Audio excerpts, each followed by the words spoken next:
Hey guys, welcome back to the channel. This is a story about what if Naruto has Vampire Heritage Council bashing. Before I start, please support for more amazing content and do consider subscribing to my channel and share this video with your friends. This is written by Crossoverpairinglover, link in the description and support writer. Let's start the video. Chapter 1. Naruto, Genin at last, his undead lover. Well then, it's time to begin my new project. Wonder how it will be received. Up front, Kakashi and Sakura will be bashed. Sasuke is the good one in this fic.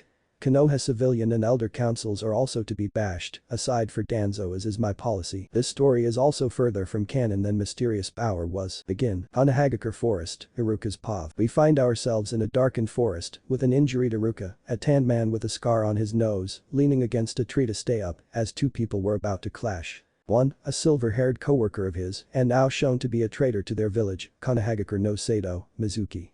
He tricked the other, a tan blonde boy with odd whisker marks on his face, a result of unfortunate issues with his past and blonde hair, Uzumaki Naruto. Naruto, after failing his Genin test, which might not have even been his fault if Iruka's suspicions were correct, Mizuki tricked the boy to steal the forbidden scroll of seals under the pretext it would allow him to graduate. Get executed, maybe, but graduate, not so much. Mizuki was a staunch Naruto hater, as he found out today.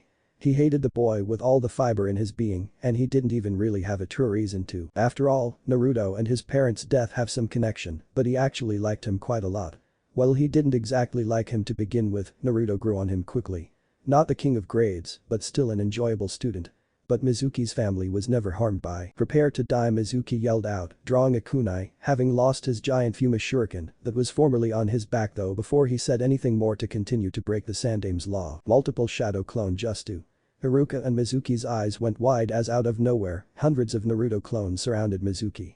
And this from the boy who couldn't even make a simple clone jutsu back in the academy. More reason to suspect Naruto had been sabotaged. Mizuki just screamed as the Narutos swarmed him, like flies. Seeing as Mizuki would be occupied, Iruka thought back to his suspicions. Flashback, Hokage's office, Sandame's POV. Iruka was reporting his findings to the Sandaime Hokage, the leader of Konohagakure no Sado, and one of the few who didn't want to remove Naruto's heart with a dull pin. The old man blew into his pipe with sorrow. So, a chakra-disrupting seal below the table. Iruka nodded. I only noticed it when Kiba-san found it. The boy had been serving a detention by removing gum from the bottom of the desks. When he found it, I had a few Anbu run it over and reported its brief activation and deactivation. All around the time Naruto-kun was taking the Genin exam, the Hokage removed his pipe from his mouth. The Yondium would be ashamed at this village's behavior, the Hokage commented. It almost makes me wish I agreed with Danzo before Naruto was to be sent to the orphanage. Danzo had offered to take the boy and train him. He had refused, mainly because of Danzo's methods. Danzo would have trained him like he trained his old root agents, destroying their emotions by making them kill their closest friend. While creating powerful shinobi, something Hiruzen admitted about Root, such methods were inhumane. Though, seeing how Naruto was so openly scorned and the difficulties it created for him, it could have almost been better. Naruto was hated by most of Konoha for such foolish reasons. As such, most stores wouldn't sell him anything but kill me orange jumpsuits, rotten food, spoiled milk and defective ninja tools. Ichiraku's was virtually the only exception. He was kicked out of the orphanage as soon as possible, and it took all Hiruzen could do to prevent him from being mugged. He had to place his most trusted Anbu, rotationally Tenzo and Yugao these days, and in the past, Itachi, before it happened, on Naruto protecting duty. He'd have put Kakashi on it too, but he didn't trust him with Naruto. Kakashi was a suspected Naruto hater and the most powerful and loyal minion of the Axis of Evil that was practically the entire civilian and elder councils, Danzo excluded. Danzo at least understood that Naruto with regular training and not root-style training was better than no Naruto at all. Naruto's potential matched the Jinchuriki powers of Kiri and Iwa, made Suna pale in comparison, and left only Kumo with any potential on that front to overrule them. Thus, Danzo was the vote that had kept Naruto from being executed in the 79 times it was brought up to debate in the council meetings. No shinobi clan head had voted to kill him either. For unlike regular laws, the civilian council couldn't just use their far too numerous numbers to overrule the shinobi with their two elder aides. However, in order to secure what meager aid to Naruto he could, Hiruzen had to make far too many sacrifices. The clone jutsu for one being a test requirement, a weakening of the education standards for civilian benefit, a removal of shinobi-only establishments, though no civilian-only establishment bans were around, and protection for those Tenzo. Yugao or Itachi caught trying to poison or indirectly kill Naruto. Now then, back to the present. Understood, Iruka-kun, be ready to hunt Naruto down and try to figure out what he's up to. I have a bad feeling he's been manipulated. It was always a marvel to see how Naruto was still so trustworthy, kind and loving. It took a strong person to remain like that with everything he'd been through. Truly worthy of his dream to become Hokage. Then flashback, Iruka's POV. After Naruto finished pounding the traitor into the dirt, Iruka smiled and presented Naruto something on his head. A Hiya tea. Congratulations Naruto, you graduate. Naruto cheered and hugged Iruka tightly. Thank you. Naruto. My ribs. Iruka coughed. Naruto chuckled. Oh, sorry. Now, hopefully Hiruzen had calmed the mob down before they called for lynching. Of course, they had no idea they were being watched. Watcher, Anko's POV. A sexy, net-wearing, brown-jacketed Mitarashi Anko, a Konoha Tebetsu Jonin with purple hair, had a big grin after watching that piece of trash getting clobbered. Served him right for what he said to her destined mate. For years she had dealt with the scores of assassins who tried to kill him when he slept, ever since she knew for certain that he was her destined one. For both his safety and her hunger-related needs. Just a while longer, Naruto-kun. Then, we will be together forever, she commented before noticing Iruka's gift to him. She smiled. I knew you were always a good guy, Iruka-san. Seeing as you're so close to Naruto-kun, she had wanted to teach him, but for some odd reason even the Hokage was hesitant to give her the job. Something about dress codes and possible mental damage to the students. I'll spare you from my wrath. She licked her fangs and vanished into the shadows. If anyone has read Percy Jackson, think shadow travel. Anko's lair, Anko's POV. Anko reappeared in a darkened room beneath Konoha, specifically the Dango shop. After all, if no one was going to use this prime property, why not move in? Better than her own residence anyway. At least her destined mate was able to secure a rather well-to apartment. Hers was in the rattiest part of Konoha. She didn't even live there really, she had a shadow clone use it as a mask. Clapping her hands, light returned to the room via several torches with infinite torch seals. Despite the rumors about her kind, she couldn't see in the dark. As the light returned, she noted her lair. A large round room, the walls were grey stone, with a large seal with root written on it atop. Hence why she chose this old root base. It was quiet, hidden, and protected. Even if root was still active, they couldn't get in here without using a single entrance, which she caved in when she moved in. After all, it's not like she needed oxygen anyway. The room had a few things she had collected, a few clothing racks with her body mesh clothing and similar accessories, a bookcase with several books, ranging from histories of her race to Icha books, some stylish red and black wall banners she found on a mission, a writing desk for the dreaded mission reports, and of course, her large and comfortable midnight black coffin, with its red inside coatings, and the cute stuffed fox plushie of hers. Plenty of room for more than one person. Anko felt a prescience, someone was in her lair, where no one was welcome, aside for her destined mate. When the time would come she would be able to have him. Problem was, the Anbu watching him, or the Hokage himself with his crystal ball, could see her abduct him, and even if they didn't, they'd notice Naruto's disappearance and set a manhunt. That, and it would hurt her destined mate if she removed him from those he knew that cared for him. Using the hiding with camouflage technique, she rendered herself invisible as a ninja wearing a blank mask appeared in the room. That's not an Anbu, Anko thought, before giving the intruder a punch to the back of the head. With surprising force, the man was sent flying into a wall, breaking it through and revealing a sealed room filled with dead human remains. Anko felt momentary disgusted, not from just the dead mass of bodies, but the fact that most were children, and all were decomposing, revealing green-tinted muscles and bones here and there. They must be the root rejects. Could her destined mate be tossed away like that? Or was he too valuable as a Jinchuriki? Identify yourself, the masked ninja commented. Anko chuckled before slamming her hands into the ground. Ceiling, full room ceiling. A shimmer began to form on the walls around her. While no yondium when it came to seals, she had some skill at it, more than most of the ninja in Konoha anyway. Anko dropped her disguise jutsu. I don't know who you are or why you are here, but you're not leaving this place. She began forming hand signs before breathing in, showing off her D's. High release, Phoenix flame surge. Rings of fire began to spew from her mouth like energy waves, all ready to strike the ninja down, but he avoided it. Instead, the fire attack struck the dead bodies, setting them on fire. Not pleasant, but a good way to clear that room out. She did need a private bath for herself after all. The hot springs were not only occasionally visited by kabuki perverts, but were owned by the Hyuga, whose eyes she didn't trust at all. The mysterious ninja drew a tanto from his back and charged at the female ninja. With unnatural speed, she avoided the tanto strike and tripped the ninja, toppling him to the ground before she drew several kunai, piercing the man's palms to the ground. What the hell are you, bitch? The man yelled. This was supposed to be a sweep of an old base, not this. I am a vampire. And you are my meal. She bit his neck and began sucking away the liquid inside. While she only had to have blood once every 2 weeks and able to sustain herself in between with regular food, such as her prize dango, and only having feed 4 days ago, Anko didn't really have to feed on the soon-to-be dead man. But seeing as her destined mate just became a genin, she could afford a celebratory feast. Drinking her fill, and the men beneath her dead, she hid the bite mark and pierce marks via the mystic palm technique, as she did with all her victims, to make them appear to have died from a natural cause and not as her food. This guy was going to be caught in the tunnel that collapsed completely.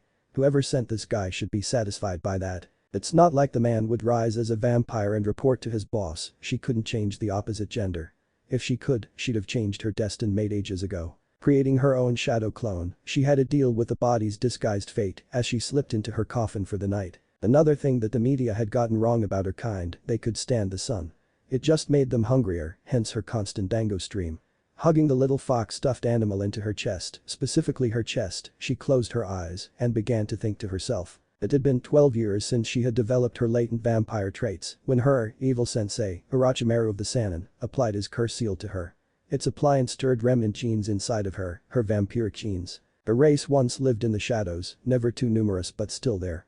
What she knew only came from a few books she had read and later retrieved from Anbu who had seized them, that Orochimaru possessed. The vampire race had been decimated from an attack of a gathering of them by the Hachibi, the giant ox, before the establishment of Konoha, and the few that remained bred into human populations. The Nidaime Mizukage and Orochimaru were also descendant of the ancient vampires, though Orochimaru had manipulated himself far too much to ever hope to activate the genes. Too bad really, should he have unlocked his distant genes and become a vampire, he'd have had his immortality much easier than his current methods. Suck to you Orochimaru. She'd hid her actual race from the ninja of the villages, as the only way to really tell her true nature would be to see her drink blood with her retractable fangs or to stake her with a wooden stake.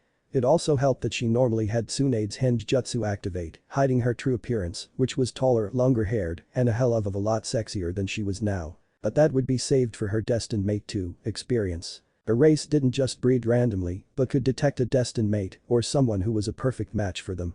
If the destined mate was human, like hers was, she could have a male vampire change him, provided she transferred most of the chakra used to do it. If a human was changed, they not only were bound as the servant of the vampire who turned them, but they also had to be compatible to the vampire's destined mate. By compatible, that meant they had to be able to have a relationship with him or her like the vampire who changed them could. This was mainly a survival mechanism, as female vampires could only have one child. This helped to ensure their race didn't die out easily. If not compatible, they'd die. The transferred chakra fixed the loyalty and destined one related issues and bound the human to said vampire. However, as she was the last possible user of the vampire blood, so this wasn't an option. Her destined mate would have to be made immortal another way. For if a destined mate died it had side effects on his remaining mate or mates. This included, and wasn't limited to, depression, mass murdering, loss of sense, back pain, wrinkles, mutations, thoughts of suicide and death. But luckily she had a plan to fix that, finally put his Jinchuuriki condition to good use. And all it took would be getting that stalker of his under her vampiric wing, not that she had any. It would take some thinking, with all the Hyuga around keeping an eye on her and the fuss they'd raise if she disappeared from their sight even for a minute. But still, once she figured out how to get past that, Hinata would be hers and through her destined mates. After all, if she had to revive her race, might as well have some help. Anko's lair, Anko's paw. But the yawn, Anko emerged from her coffin, the fox plushie slipping from being trapped in Anko's chest back into her coffin. Stretching, Anko smiled. The day they were deciding who would be one which teams. It was simple to ignore most of the teams overloaded with barely functioning civilian candidates, they wouldn't likely pass the test. Normally civilians who didn't have skills, like say that pink-haired bitch that her destined mate had feelings for whatever reason that is. Personally she blames a stunted education mixed with his determined nature. She just wished Haruka would pointed out that to him that Sakura would never return his feelings and was a weak heartless piece of trash who expected everything to go her way. Just like her mother, the scourge of the councils and the leader of the Kill Naruto faction. From what she knew of the Jonin senseis applying, only a few were actually anti-Naruto, and most of them would be virtually guaranteed to get a one-pass team of civilian genin to help give them experience so they can get a team worth their stuff at a later date. In fact, normally Anko would be fine with allowing Asuma or Kurenai a chance to keep an eye on and train her destined mate. However, she had heard a rumor that Kakashi would be put on Naruto duty, something that could not be allowed.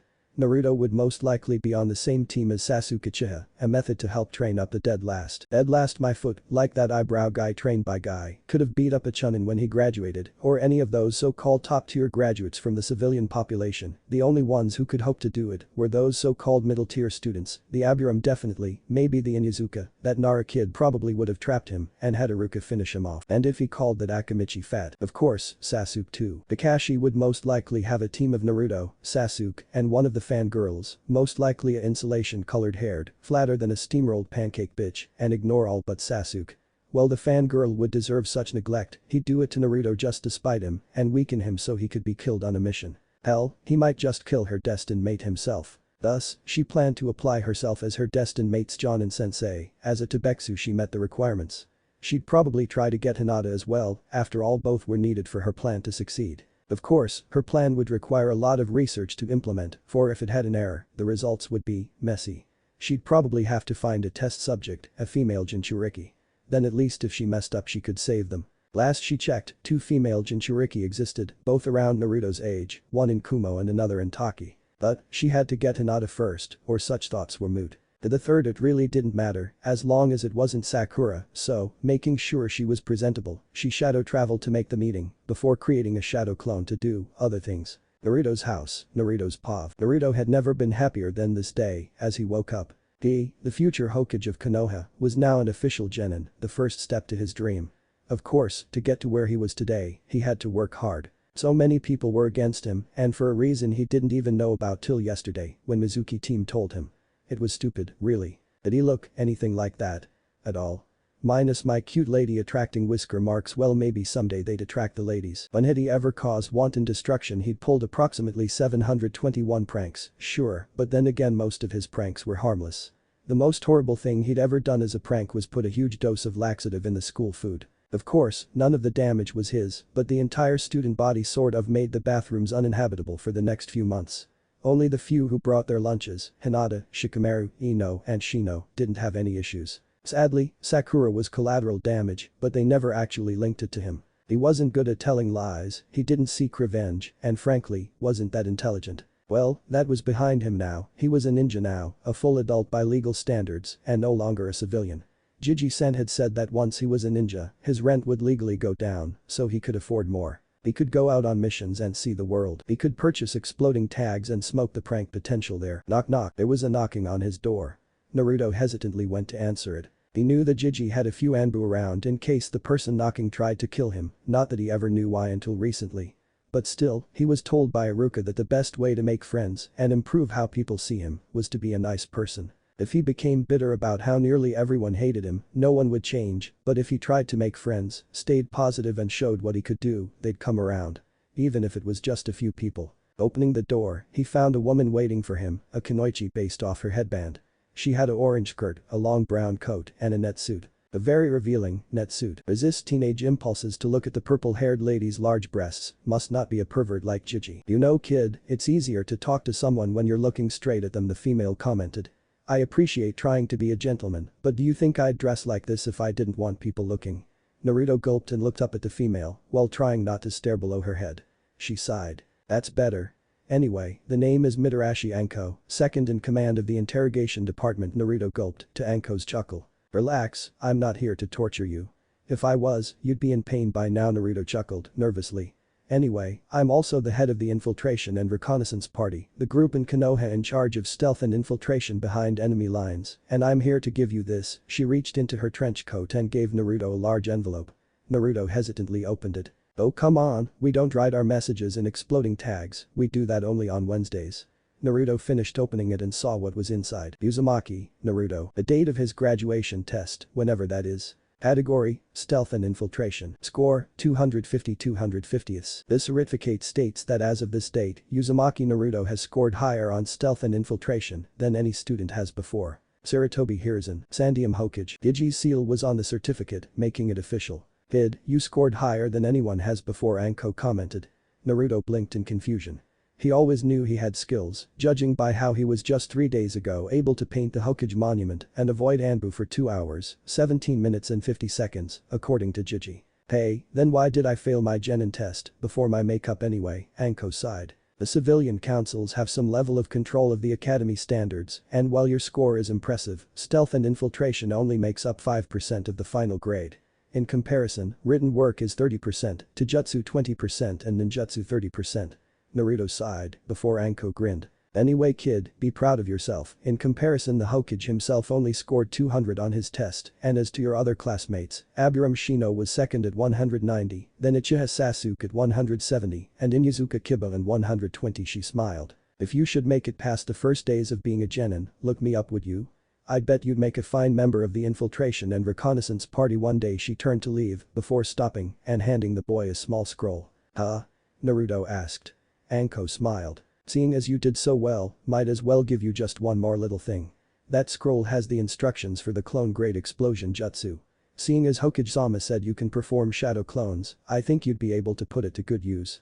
Tsuyoshi body flickered away as Naruto took the certificate in his hands. He was good at something, better than anyone, even Sasuke. He replaced the diploma in the envelope and ran for the Hokage's office. He was going to get this framed and preserved. And he did have an official photo to take. Of course, he failed to notice Anko watching him before exploding into smoke. Hokage's office, Anko's pav. Getting memories back from her shadow clone, she was glad to see her destined mate got her delivery, but did he really not want to stare? Come on, her hinged form was tame and a lot smaller than her real form. She wanted him to look at them, not cringe. Somehow, she blamed the baboon but-haired girl for that. Anyway, now it was time to try and get her destined mate and Hinata under her tutelage. Now she, and several other prospective Taibetsu and regular Jonin, stood before the Hokage and the councils, both civilian and shinobi. The civilian, filled with fat, lazy bastards who wanted full control of the village, and that banshee that led them, Saya Haruno. Then you have the shinobi council, among them several of the new shinobi's parents. The scarred face of Nara Shikaku. He had encouraged Shikamaru to think for himself about being with Naruto as a friend, and she owed him for that. Friends were important, and if her destined mate had none, that could do a lot of damage. The Nara clan weren't against Naruto, for all Nara shared two characteristics. First, all of them were highly intelligent, so they could tell her destined mate wasn't what the civilians wrote him off as. And second, they all were as lazy as humanly possible, thus they found being mean to Naruto to be too troublesome to do. Thus, why she never feed on a Nara. Their wives, well more high-strung, also shared pro-Naruto views. She recalled Shikaku's wife, Yoshino, leaving Naruto a coupon to Ichiraku's one time. Next to them was the large form of Akimichi Chauza. Like his friend, Chauza had encouraged his son, Choji, to see with his heart about Naruto and was another of Naruto's friends. The Akimichi were overall a nice clan, only ever getting angry if you either stole their food or called them any variation of fat. Also, they had a belief that anyone who could out-eat one of them had a pure soul. And Naruto once was challenged by Choji to a ramen eating contest a few years ago. Thus, ever since, no Akimichi had spite for Naruto and even invited him to dinner a few times. Of course, even if they hated him, she'd never feed off one of them. She liked a reduced fat diet. Then was the almost feminine Yamanaka Inoichi, the final member of the Inoshika trio of old. He had done several mental tests on Naruto for the Hokage that proved he was not influenced by his Jinchuriki status that the civilians always ignored. Well, he was okay. Ino wasn't exactly nice to Naruto, but that was more because she was infected with fangirlitis than anything. There had been several Yamanaka who had attacked Naruto in the past and thus she feed upon. Though overall, the clan was Naruto neutral. Then was the fierce-looking Inuzaka Tsume, the mother of Naruto's friend, Inyazuka Kiba. The dog-using clan was much smaller than they once were, now down to the last family, Tsume, Kiba and Kiba's sister, Hana. They out of all clans suffered greatly from the power that was restrained within Naruto. Though, Tsume, despite what some might think, was quite intelligent. While originally distrusting Naruto, she spent some time observing him and deduced Kiba would be safe around him. Kiba, following this, has reinforced a positive notion of Naruto in the Inyazuka household. A decent family, the Inyazuka, though she didn't find dog blood that tasty, so she didn't want to try one of them if there were any to spare. Then there was the coat-wearing and mysterious Aburame Shibi, the head of the Aburame. A clan with bugs using them as hives, they could understand the issues of Naruto and logically deduced he was harmless. The only reason Shino didn't become Naruto's friend was because the Aburame didn't seek friends. Though the clan itself had left a few textbooks for Naruto to study that the pre-Iruka teachers never provided. While older and being pre-clone jutsu, they still helped Naruto immensely. Did they even have blood? Would she just eat the insects? Anko hadn't tried an Aburame and never planned to try. Finally, there was Hyuga Hiyashi, the father of her main female target, Hinata. The cold man and those so easily perverted eyes of his, while she disliked him, he left Naruto alone at a neutral point. Though in the house, there was a divide. Main branch members generally dislike Naruto, aside for Hinata obviously, and branch members were mostly Naruto supportive, such as Hisashi, bless the old soul. Because of their greatly paranoid natures, the very natures that were currently screwing up her Hinata plans, she'd never had a Hyuga. If one of them came up dead, it wouldn't be pretty. The Hokage coughed. Today, we're to discuss the placements of the new genin and their senseis. Alright, let's begin. Grassy field in the training area. Naruto's POV. Naruto had had a pretty busy day so far. He got his photo taken for his official ninja registration 2 times, befriended Jiji's grandson, defeated a Tobetsu Jonin named Abisu with the all-feared harem jutsu, and now it was time to see if he could get that scroll that Anko lady had given him. Reading it, he grinned. Being able to get his clones to explode, awesome. Hey, she left a note. P.S. Try using multiple shadow clones while training. Getting shadow clones to train his shadow clones to explode. Interesting, well he had nothing else to do today. Later, the cleanup crews found multiple craters in the training area, a fill-up job that took several days to fill up. Hokage's office, Anko's POV. Now, to Genin Uzumaki Naruto. Anko noticed Kakashi and the civilians looked disturbed. Do we even have to teach it at all? A fat civilian banker asked. Shikaku sighed. Don't be troublesome and complain. This isn't your matter, civilian, the Hokage grumbled. This won't go over well, but as per custom, the dead last. Well, not in stealth and infiltration, he got the best score out of anyone before, even more than Hokage-sama, Anko commented offhandedly. That got everyone's attention. You're joking, Saya screeched, just like her daughter. No way that. Before you break my law, Haruno-san, I'd like to point out that I see all the grades, and signed his certificate. I've already had it framed and sealed for long-lasting life, which he has hanged in his apartment, under watch by watch, he pointedly jabbed, as protected by my Anbu, and you can't go and steal the thing. We really need to reevaluate the grading system, I mean, only 5% grade for stealth. We're training ninja, after all. Inoichi commented. The various civilians began to yell off about the reasons not to, ranging from theft to brain importance to masked comments about Naruto not needing the skills to murder them in their beds. Silence. Sarutobi yelled. Times like this he was tempted to name Guy the Goddamn Hokage. Now, we will discuss the academy at a later date, but as to what I was saying before, as the dead last in our odd and twisted education system, the civilians frowned. We placed them with the top Kunoichi and shinobi from the class. Do not put my Sakura-chan with that freak. Saya yelled loudly enough to be heard far away. Suna, Gaara's POV. The creepy redhead with black-rimmed eyes suddenly felt a disturbance. Someone wants to kill really bad, more than us, Gaara. Yes, Mother. Gaara grinned psychotically, before vanishing in a stream of sand. We need to kill someone with just the same force. Soon, the International Union of Mimes declared the entire land of Wind a no-mime zone, after a dozen mimes were brutally killed near Sunagakure. On the road near a seaside village, Itachi's POV. The tall black-haired man in a black cloak with red clouds on it stopped for a minute. The Haruno bitch is after Naruto-kun again. It seems he remembered his Naruto watch days fondly. I should have killed her that day. He continued looking for his partner, who was probably mass murdering right now. The nearby village was the main exporter of shark fin soup after all. Hidden root lair, Danzo POV. Going over the papers of his hidden organization, Danzo felt the screech of that bitch Saya from his mile below ground base. He had avoided the entire meeting for that very reason. With one of his root ninja dead, he had to play it safe to make sure Hiruzen didn't connect it to him. At the same time, he had plans. Brute, you are to go and assassinate Tora, the vile cat. This has been the 6th attempt at the vile creature's death, so I will leave you alive should you fail, unlike Team 1. However, that cat has far too much information on the layout of the village, and if he was to ever fall into the wrong hands, Konoha will be doomed. The 3 masked men vanished. Danzo grumbled under his breath. That cat's entire family has been a scourge to Konoha for far too long. I need to cut it off before it breeds again, he sighed. That thing is a demon. Not our Jinchuuriki. Back to Kakashi POV. Neither, Uchiha-sama. Another of the honored civilian council yelled. Kakashi had a grin, hidden by his mask. That little demon brat may have the old geezer on his whim, but not he, heir of the White Fang. He may not be able to kill him yet, but what better way to keep him down than to have him under his control. Hokage-sama, he said, I'd like to take the 3. His eye flickered to the civilian council, who nodded. All according to the plan. Enko POV. That bastard. He thinks he can try to get at her destined mate. I don't think so. Hokage-sama, I'd like to challenge that claim. The civilians glared at her with surprising killer intent. Being civilians, Kakashi was aiming her, and most everyone else was confused. Enko-san, you do know I have seniority here. As well, as the only one with a Sharingan, I'm the only one with qualifications to teach Sasuke, which I do suspect you will focus on and forget about the other 2. Saya was yelling nonsense at her now, which she ignored with earplugs. You can just teach Ducky Boy on the sides. Chao's and Tsum barely held a giggle in, and the civilians were furious. You don't need to be an entire team sensei. As well, you're not able to understand Naruto. What are you? Kakashi began. Kakashi-san, you were always an prodigy, and thus you view things as a prodigy. Hiruzen explained. Anko-san is implying you'd be unable to understand a lower-end student such as Naruto-kun. Exactly, a sensei is chosen to specifically work with a student's personality aspect. She motioned to Hiruzen's son, the bearded Asuma-san, for instance, understands what it's like being the child of a clan head and how much is riding on you to one day perhaps lead the clan.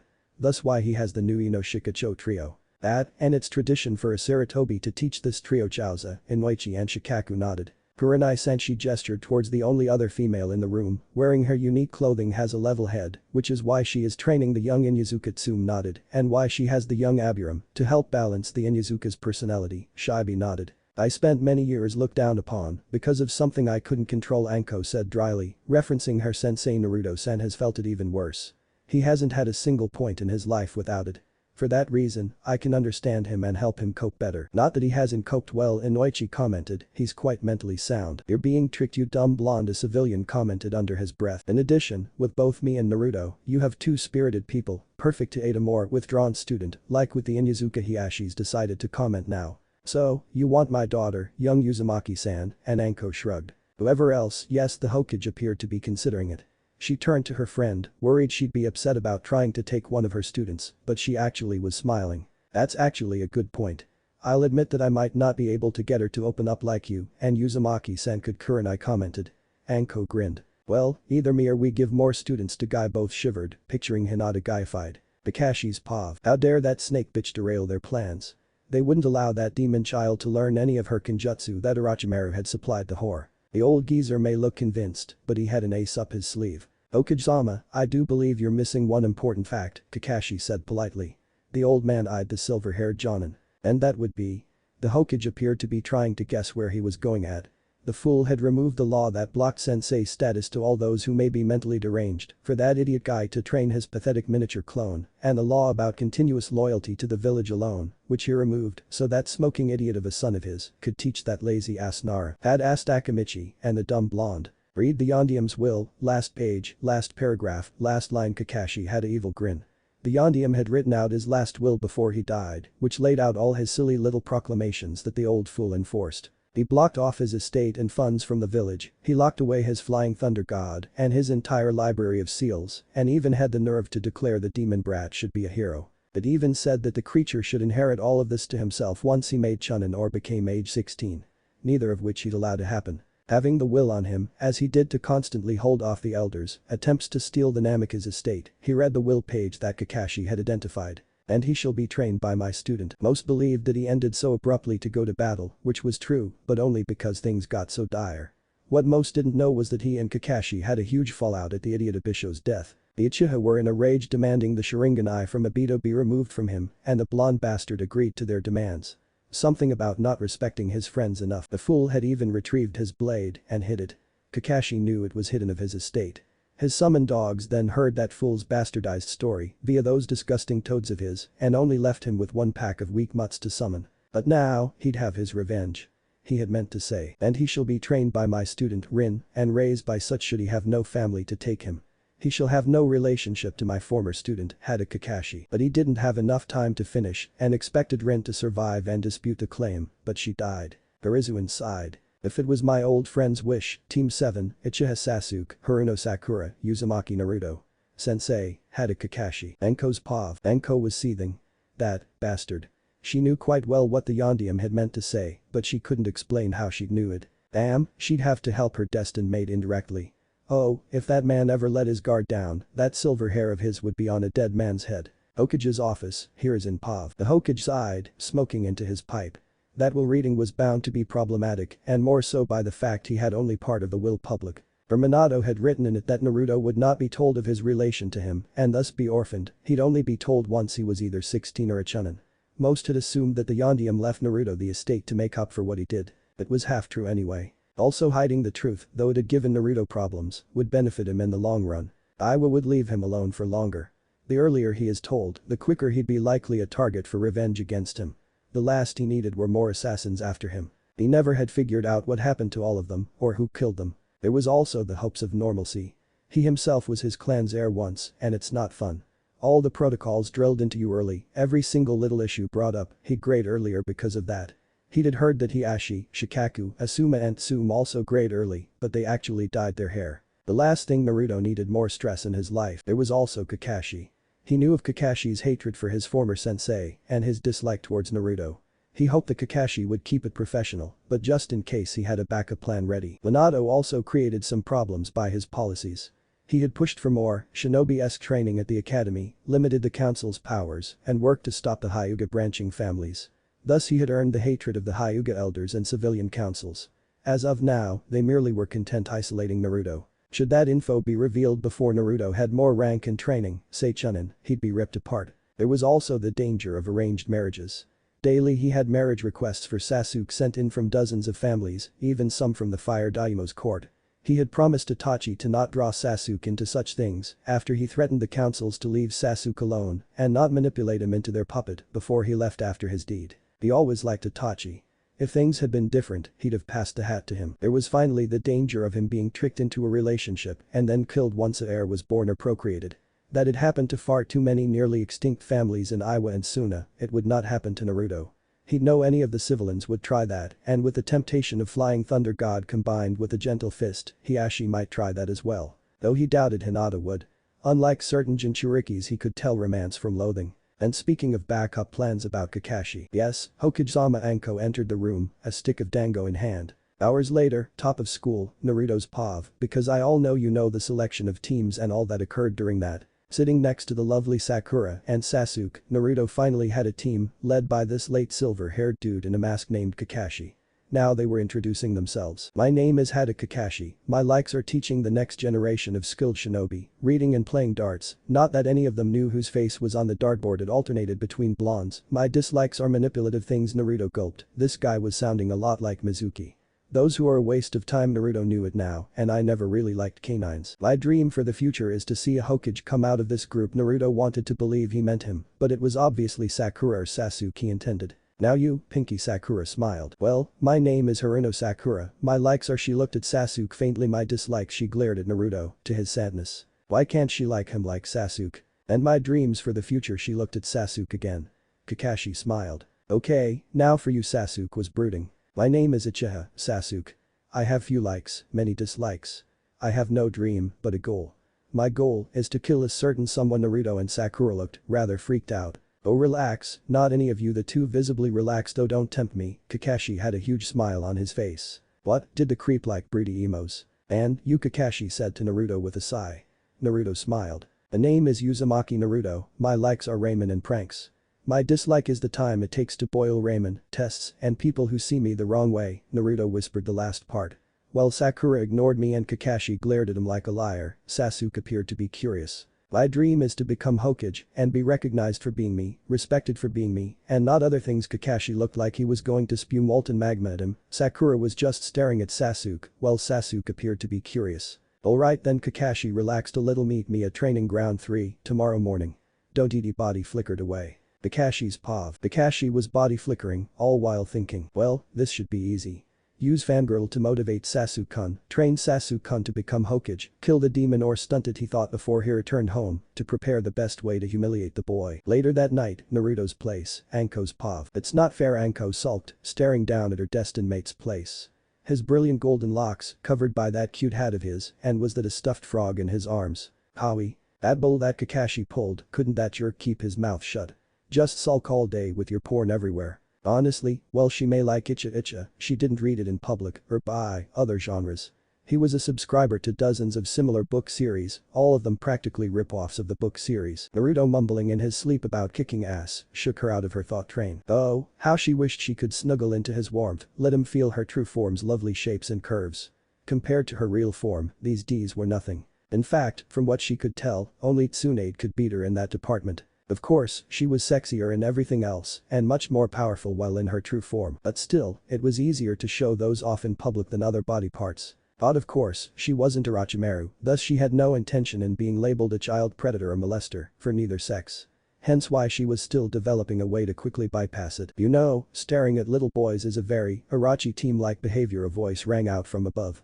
Anko looked up rapidly to spy someone standing on a spiral. He was dressed in a brown, raggy cloak that hid everything about him except his male build. Though, something about him seemed familiar. "Hey, buzz off, what I do is my business," Anko glared. The figure appeared to be sighing. "You have no idea how I can answer that ninja art," striking shadow Raymond. Out of the robe's rags, tendrils of Raymond, oddly, flew straight at Anko, who dodged it with that unnatural speed of hers. What sort of jutsu? Striking shadow snake hands. Flying from Anko's own jacket sleeves were dozens of large venomous snakes who flew at the mysterious man, who dodged it with an odd yellow flicker. Huh? The figure appeared behind her. Scorch release, dehydrating chop strike. A heat wave shimmer like karate chop was swung at Anko, who dissolved into the shadows. What in Hades? The figure blinked as Anko appeared under him. Goodbye. She drew a kunai, ready to score a critical hit before the guy teleported in the slightly familiar way as before. He returned to the spiral. Interesting, this will be worth more curiosity. He vanished again, to Anko's confusion. Huh, who was that? She sighed before preparing her stake out. She had been pulled up to keep an eye on Kakashi during the test. Training ground 3, Naruto's POV. Naruto, Sasuke and Sakura, after waiting 2 additional hunger-prone hours, were finally graced with their sensei's presence. Of course, neither could detect the purple-haired female hidden in the trees, ready to end the pervert should he try anything. As the guy started to ramble about the test and only 2 graduating, along with the use of lethal force and all of that, Naruto was preparing inside. He was going to pull everything he got, so if he failed, at least it would be with a bang. You have till noon, begin. Sasuke and Sakura retreated into the trees to attack as Naruto cracked his knuckles. The ninja is stealthy, you know. Kakashi said irritably. Naruto grinned. Well then, should you lack the surprise, you won't attack. Kakashi sighed before drawing a book, the same type Oji read. Well then, if you're not going to 2 kunai flew at him from behind. Lazily, Kakashi avoided them before they poofed into 2 Narutos. In a tree, Sasuke's POV. Sasuke was shocked. That dope, who he was shocked enough managed to graduate, somehow had the B-rank version of the one jutsu he couldn't do. Even more shocking, he was using them as a plan. Sasuke shrugged, it could be a once-in-a-blue-moon thing. Another tree, Sakura's POV. How dare that dope act so cool. Only Sasuke-kun can be so cool. So what if those clones are solid? Big deal, you're still a pathetic orphan with no family, friends or future. One inner Sakura rant. Anko's tree, Anko's POV. Anko smirked, showing off fangs she normally hid. Serve you right, never get relaxed around a Mitarashi, as he will be one day. She wasn't wrong.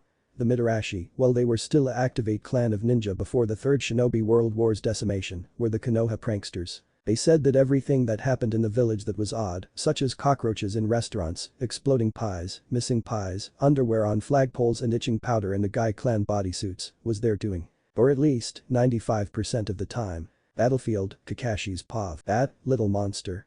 He was supposed to be stunted, held back, weakened. He was supposed to make the dumber Inyazuka look intelligent. He wasn't sure if it was the dog or the human. Now, with those orange monstrosities latched onto him, all while the real one was charging at the bells of his. He had it. Fire release, firestorm burst. A blast of flames flew from Kakashi's body, burning off the clones. Sorry Kakashi-sensei, but kaboom. All 3 Narutos grinned before they all exploded at once. The real Naruto chuckled, sitting on top of a tree branch with his own red, but instead of Icha, it was Bleach, Volume 10. Aha! Behold my exploding shadow clones, cool aren't they? Sasuke's tree, Sasuke's POV. What? Power. How is he a dead last? 2 non-clan jutsus, and high-ranked ones at that. This doesn't make any sense. Sasuke then shivered. What sort of killer intent is this? It was more than Itachi's in that genjutsu he put on him. Sakura's tree, Sakura's POV. Hey, don't kill our teacher, you baka. How can Sasuke-kun and I pass? Then Sakura then shuddered as she fainted from the sheer volume of killer intent. Anko's tree, Anko's POV. So, it seems as though you figured that jutsu out. Then Anko grinned. Not bad. She rose an eyebrow. Wait, killer intent, oh that can't be good. Naruto's tree, Naruto's POV. Kakashi body flickered on top of a nearby tree, smoking all over his body. But it was when he looked in his hands that he was infuriated. His prized Icha was totaled, burned, gone. The demon's a dead demon. How dare you? Kakashi growled out, more furious than a love goddess being called an ugly old hag. Not that the person from before would know, insert sarcasm. How dare you? Earth release, death quick. Kakashi formed snake as he smashed into the ground, shaking it down with horrifying force. Naruto held onto his tree for dear life as the entire village was shaking. Though unheard, Anko was growling in fury. She had been ordered to only intervene in true death scenarios. He didn't want to give the council's grounds to accuse him of trying to make sure Naruto was promoted. That might go over wrong. Scratch that, it would go over wrong. If her destined mate got hurt, there was going to be a new Hokage after this. Hey, calm down, it was an accident. You little. Kakashi was now losing what composure he had. Water release, water fang bullet. Rising out the streams around him were dozens of spinning water tendrils of death, all flying at Naruto's tree. With a yelp, Naruto flew off the tree as the water tendrils drilled giant holes through all the trees nearby, just as Kakashi's body flickered behind Naruto before a seal went off his flak jacket. Kakashi's POV. The Honorable High Council of Elders, assigning me this mission to cripple the demon in this test, had, should it be needed, placed seals to detect the idiot in charge, using that crystal ball to peek this way. If he was doing it, he had to tone it down, just till he left. He had been planning Rikiri, but this would work just as well. It was painful and embarrassing as an extra treat. The pain of 1000 suffering from all pains of death, insert your will into my hands as to strike my foe with the most feared jutsu known. Developed by ancient Mitarashi, refined by myself, strike my foe with the powers of heaven and earth and deliver judgment. Sasuke's POV. What sort of jutsu is he going to do? Sounds powerful. Wonder if I can kill Itachi with it. Naruto's POV. What is this guy yapping about now? Naruto's eyes went wide as he felt violated. Judgment has been passed and it's death for 1000 years. Konohagakure's jutsu of horror and fear, 1000 years of death.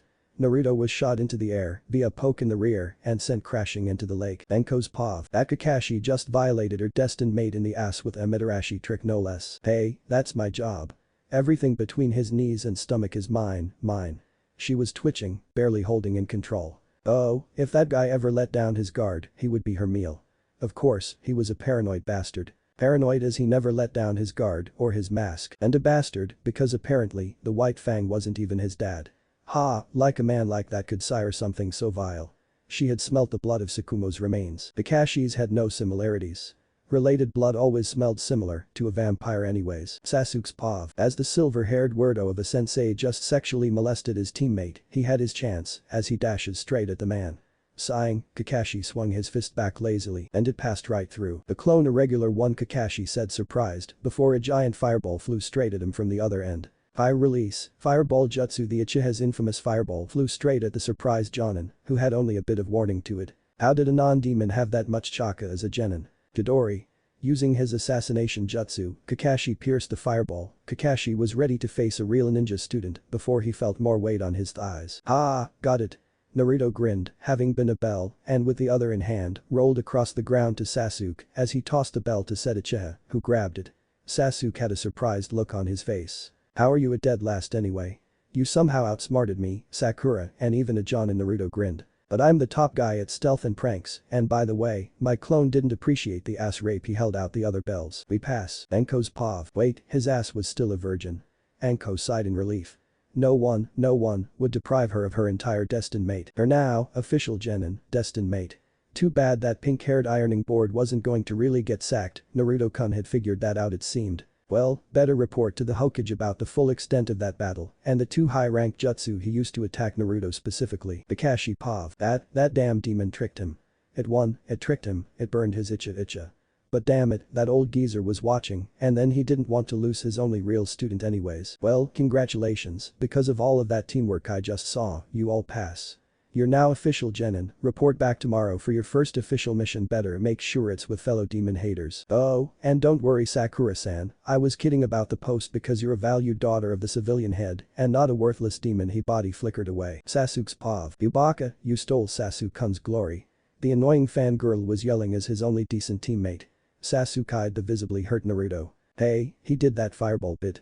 I was waiting until one of you guys found your way down so I could pass it to you. Well, you could have did it in a less show-offy way. His clone got ass raped, Sasuke said gruffly. I'd hardly call it show-offy. Naruto shivered. Well, I'm just glad he didn't use that lightning hand thing on me, Naruto commented. Well, see you tomorrow and be sure to pull your own weight. Sasuke left, as did Naruto, leaving a furious Sakura. But Akasan said to leave it to the dumb blonde and focus on you. Sasuke-kun, she thought confused. That blonde is the dead last, not me. Civilian Council Chambers, unknown POV. So, it's agreed then, the masked man asked the Civilian Council, who nodded. We shall see to it that the demon brat is put on the mission and your agents will see to his removal. Yes, that tumor must be removed from our village. But you're only getting paid should he be captured. You will pay me now, he said simply, to which they complied. We will pay you now. A large sum of ryo was exchanged as the transactor's orange mask flashed in the light. Excellent. Root HQ, Danzo's POV. Sir, the Rokutora assassination mission has failed. A root agent commented in a dead sort of tone. Our team wasn't able to act as the target had been captured by several genin, the students of the one with the unholy eyebrows.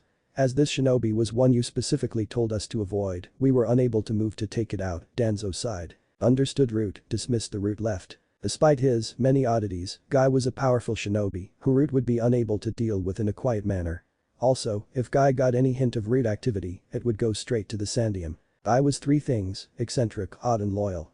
And that loyalty was to the Hokage above all. If he was more normal, he'd be the perfect shinobi model. And despite his behavior, he had three of the best genin currently in Konoha. The Hyuga prodigy, the most skilled kunoichi, sadly, out of perhaps 20 girls, to come out of the academy in the last 2 years, only Hyuga Hinata had a remote chance against her, offset by her nervous nature, and perhaps most remarkably Rock Lee. The boy, once a dead last who lacked ninjutsu and jinjutsu abilities, had become a future Guy in the making, in both skills and mannerisms.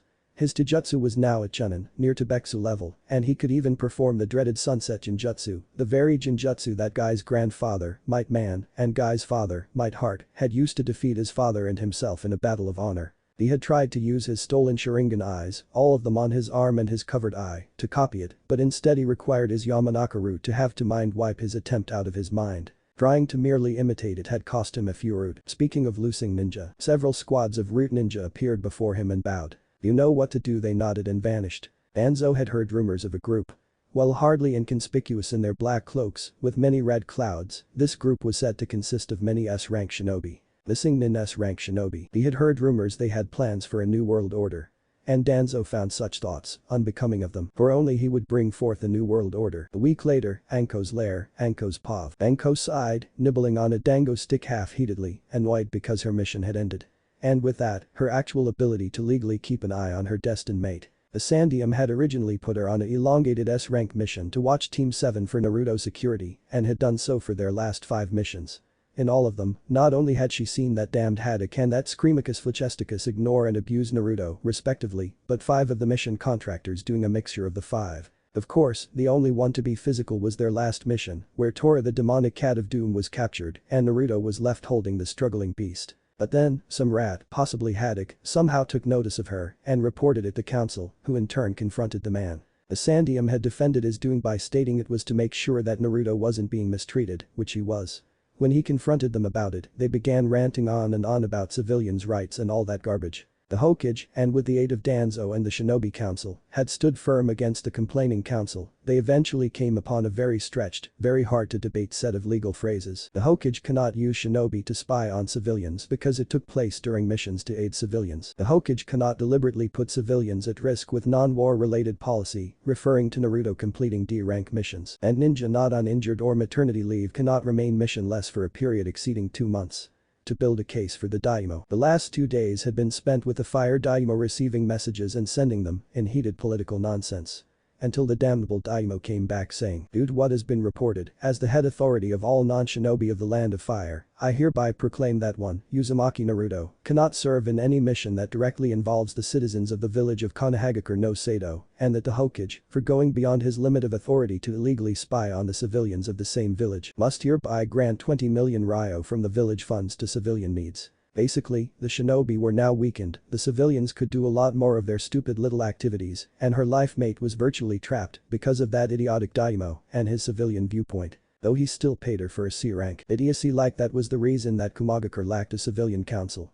Perhaps that old Sandium Raikage wasn't that bad a guy after all, even if he did kill her father during the last war between them, if he could get rid of any form of the old clowns. Mysterious power this story difference, just pointing it out. However, that wouldn't be able to really do anything for Naruto-kun now. With 5 D-rank missions, he couldn't hope to enter the Chunin exams and would be legally voided from the shinobi forces in 2 months. Once he was a civilian again, he'd be no longer free of the civilian council's direct influence. While there were laws against banishing kids, banishing adult civilians was a whole other animal. Once out of the shinobi course, Naruto would still be legally an adult and thus in the civilians' capacity to remove. And they couldn't legally get rid of it because while the Hokage was the executive head of the government here, albeit without the overruling veto, it was up to the Shinobi Council to deal with new legislation as the legislative branch.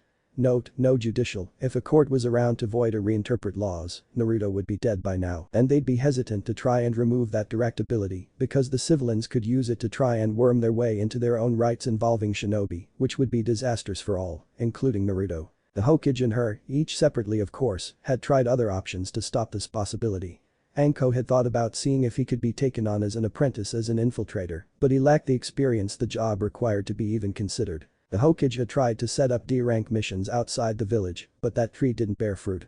No one lived within D-rank mission distance of the village. She'd had considered kidnapping him and holding him somewhere until she had Hinata, but she didn't want to mentally damage him. The last thing she wanted was for her destined mate to hate her. Similar mental damage could come from the loss of his shinobi rank, she didn't have any idea what to do. Or killing the old bastards wouldn't work, the damage it could do would be 100 times worse. Sighing, she slumped down into her coffin, a half-finished plate of dango outside it, the fox plushie covering her eyes as her dreams, instead of involving her, Naruto, and far too Orochimaru-like things, for she could only see Naruto as he was now age-wise, involved various painful, bloody deaths to the daimyo. She particularly liked number 4, crushing him under his wife, number 12, getting Tora into his pants, while the creature was clawing, number 17 where he was impaled with dango sticks, and number 51, when he suffered a heart attack at the hand of being hugged by Guy, and that student of his with that sunset genjutsu active. Next day, mission room, Kakashi's POV. Perfect, the power of the honored civilian councils has been shown, and that demon is going to be stopped.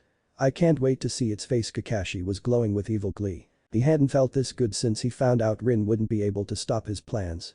Oh how he remembered that day, so wonderful.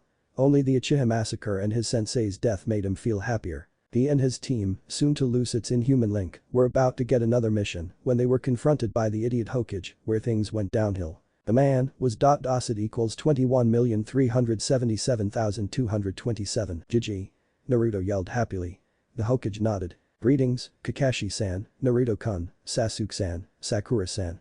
I'm here to say, I'm most impressed in your latest work on your D-rank missions. What the hell is he getting at? So, I've awarded you a C-rank mission.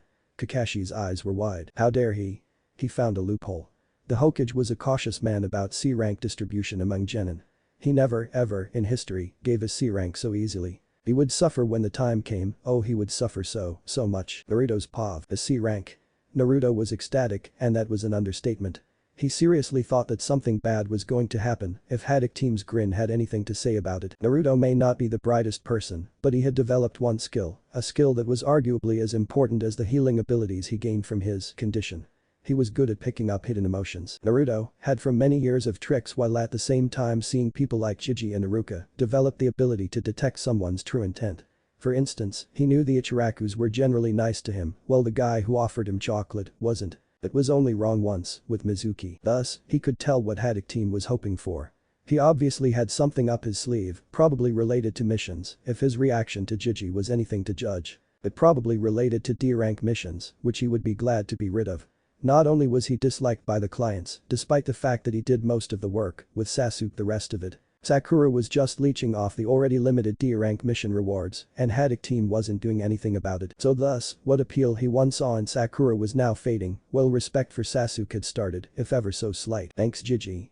Naruto yelled, hugging the old man, to the huge grin on the man's face. Baka, let go of Hokage-sama. Naruto detached. I have a name, you know, he said coolly, to Sakura and Kakashi's shock and Sasuke's light impressed look.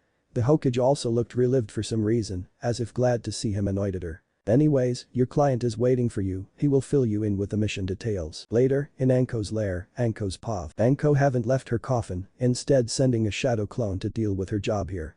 She was depressed, her destined mate was in a fix she couldn't aid him in. Knock, knock, I do believe, one Mitarashi is in here. I do have something to say to hear, a voice said from outside her coffin, even knocking on it like a door. Shocked, Anko burst out of her coffin to find that odd stranger from before sitting on an apple tree branch that appeared out of nowhere with his arms held back in a laid-back manner, chewing on an apple. Hey, you're the jerk. Fire release. Phoenix wave surge. Anko breathed in before launching the flame ribbons. The stranger sighed. Ninja art, apple shuriken from the tree, apples flew off and after being covered in chakra flow, began dividing, finally they begin to spin like shuriken into the fire attack, breaking it. Anko's eyes were wide. Water release chakra flow. The man smiled. Quite true. Hope you don't mind the tree, I need oxygen after all, he commented offhandedly.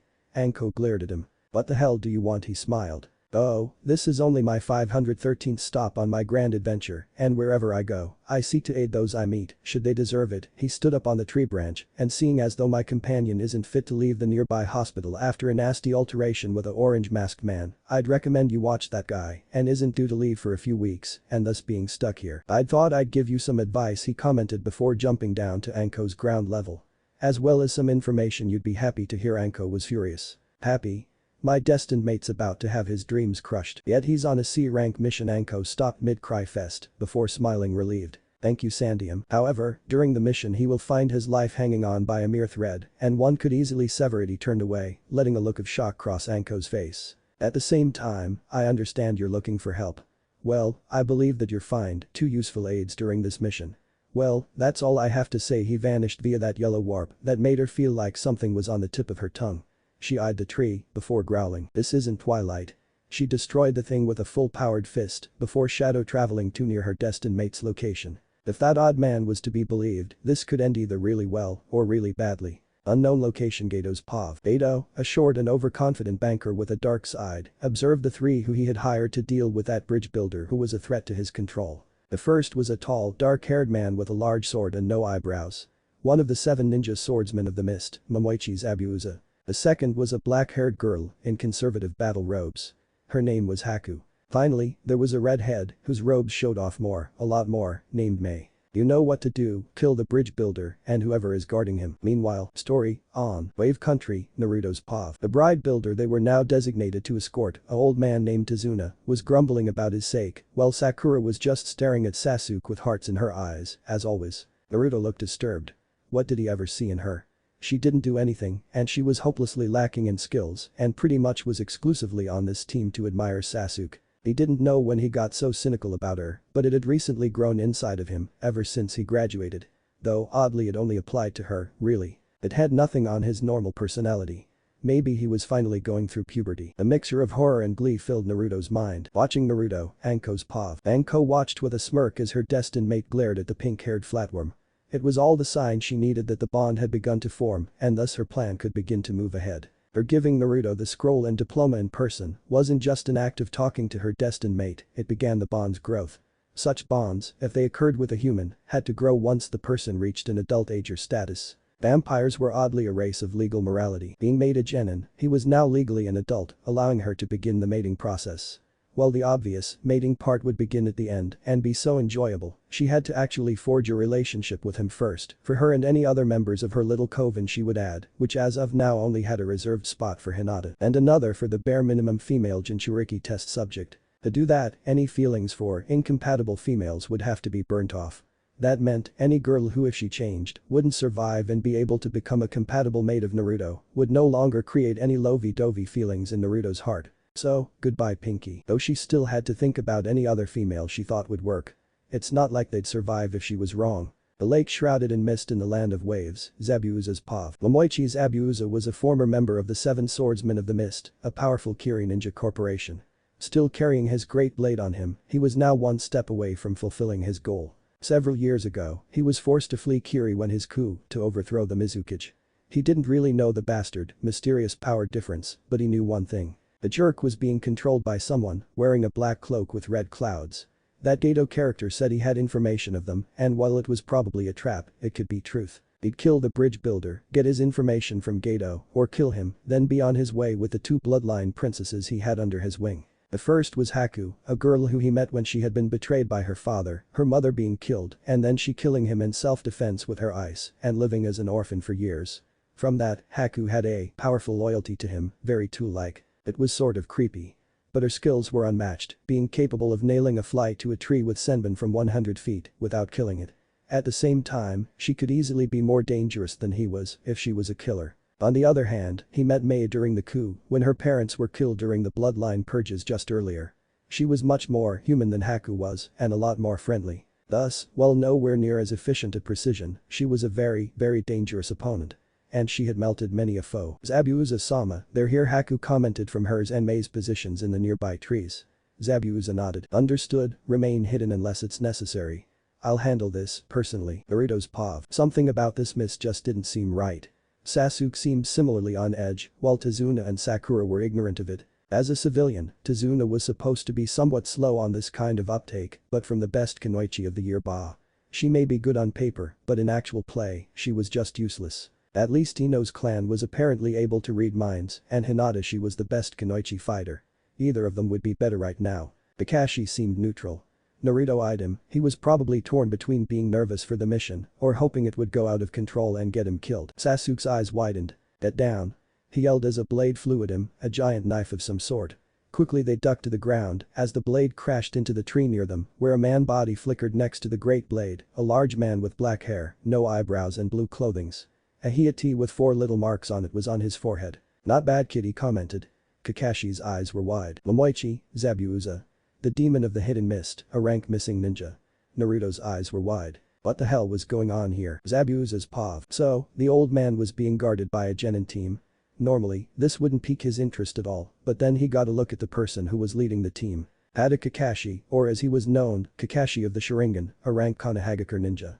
Zabuza just realized what he had found. One of the last users of the Sharingan, the Dojutsu of the 3 legendary ones. By Ukigen the all-seeing, there were also rumors the most perverse, the Rinnegan, the eyes of legend, the rarest and most powerful, yet difficult to master. The Sharingan, the eyes of illusion and copying, could this be where his answers lay? Kakashi of the Sharingan, eh? This could be fun. Instead of dealing with a fight that will be very similar to the canon one until its end minus a few explosions, Anko's pav. Anko's eyes were wide in shock. This was supposed to be an easy mission, but no. There had to be a rank missing ninja. Just her luck. High release, Phoenix Flower Jutsu. Anko's eyes went wide as a giant barrage of fiery sparks flew at him from out of nowhere. Shadow traveling out of the way, she reappeared on a nearby tree to find 2 masked females with small openings for their mouths. In front of her, a well-endowed redhead and a conservative-looking black-haired female. So, Zabuza-sen was right. It appears we have a snake on our hands, the vulturous one commented with a grin under her mask. Mitarashi Anko, a rank ninja of Konohagakure, former apprentice of missing S-rank Orochimaru, the conservative one noted. "You will not interfere, you will die today." She went through several shockingly efficient one-handed seals. But the Anko was shocked. This female could use one-handed seals. Cages couldn't do that. Water release, Serpent Lily Jutsu. Blasts of water flew from the black's mouth, blasting into the tree Anko had just been occupying. Anko, landing via her agility on another branch, was surprised at that black-haired female appeared behind her, several senbon in hand. "You're fast, impressive, I'll give you," but Anko dodged the needles before striking the female in the chin, sending her into the air. Earth release, Golem Laurel Jutsu. Dozens of mud balls flew from the other female, forcing Anko to avoid them once again. "Oh come on, 2 elements. Really?" Striking shadow snake hands. From each of Anko's hands, streams of snakes flew to strike at the both of them. Kakashi and the others, -1 escorted old man and most likely one terrified to shit female, may be fighting, but they'd still detect a more destructive move. The snakes flew at each girl, who dodged the elongating vipers, before Anko used her virtual trapeze of reptiles to swing herself into the air. Wind release, Storm Ribbons. The dark-haired female breathed in. Water release, Violent Water Wave. The redhead sent a great wave of water spewing from her mouth. 3 releases.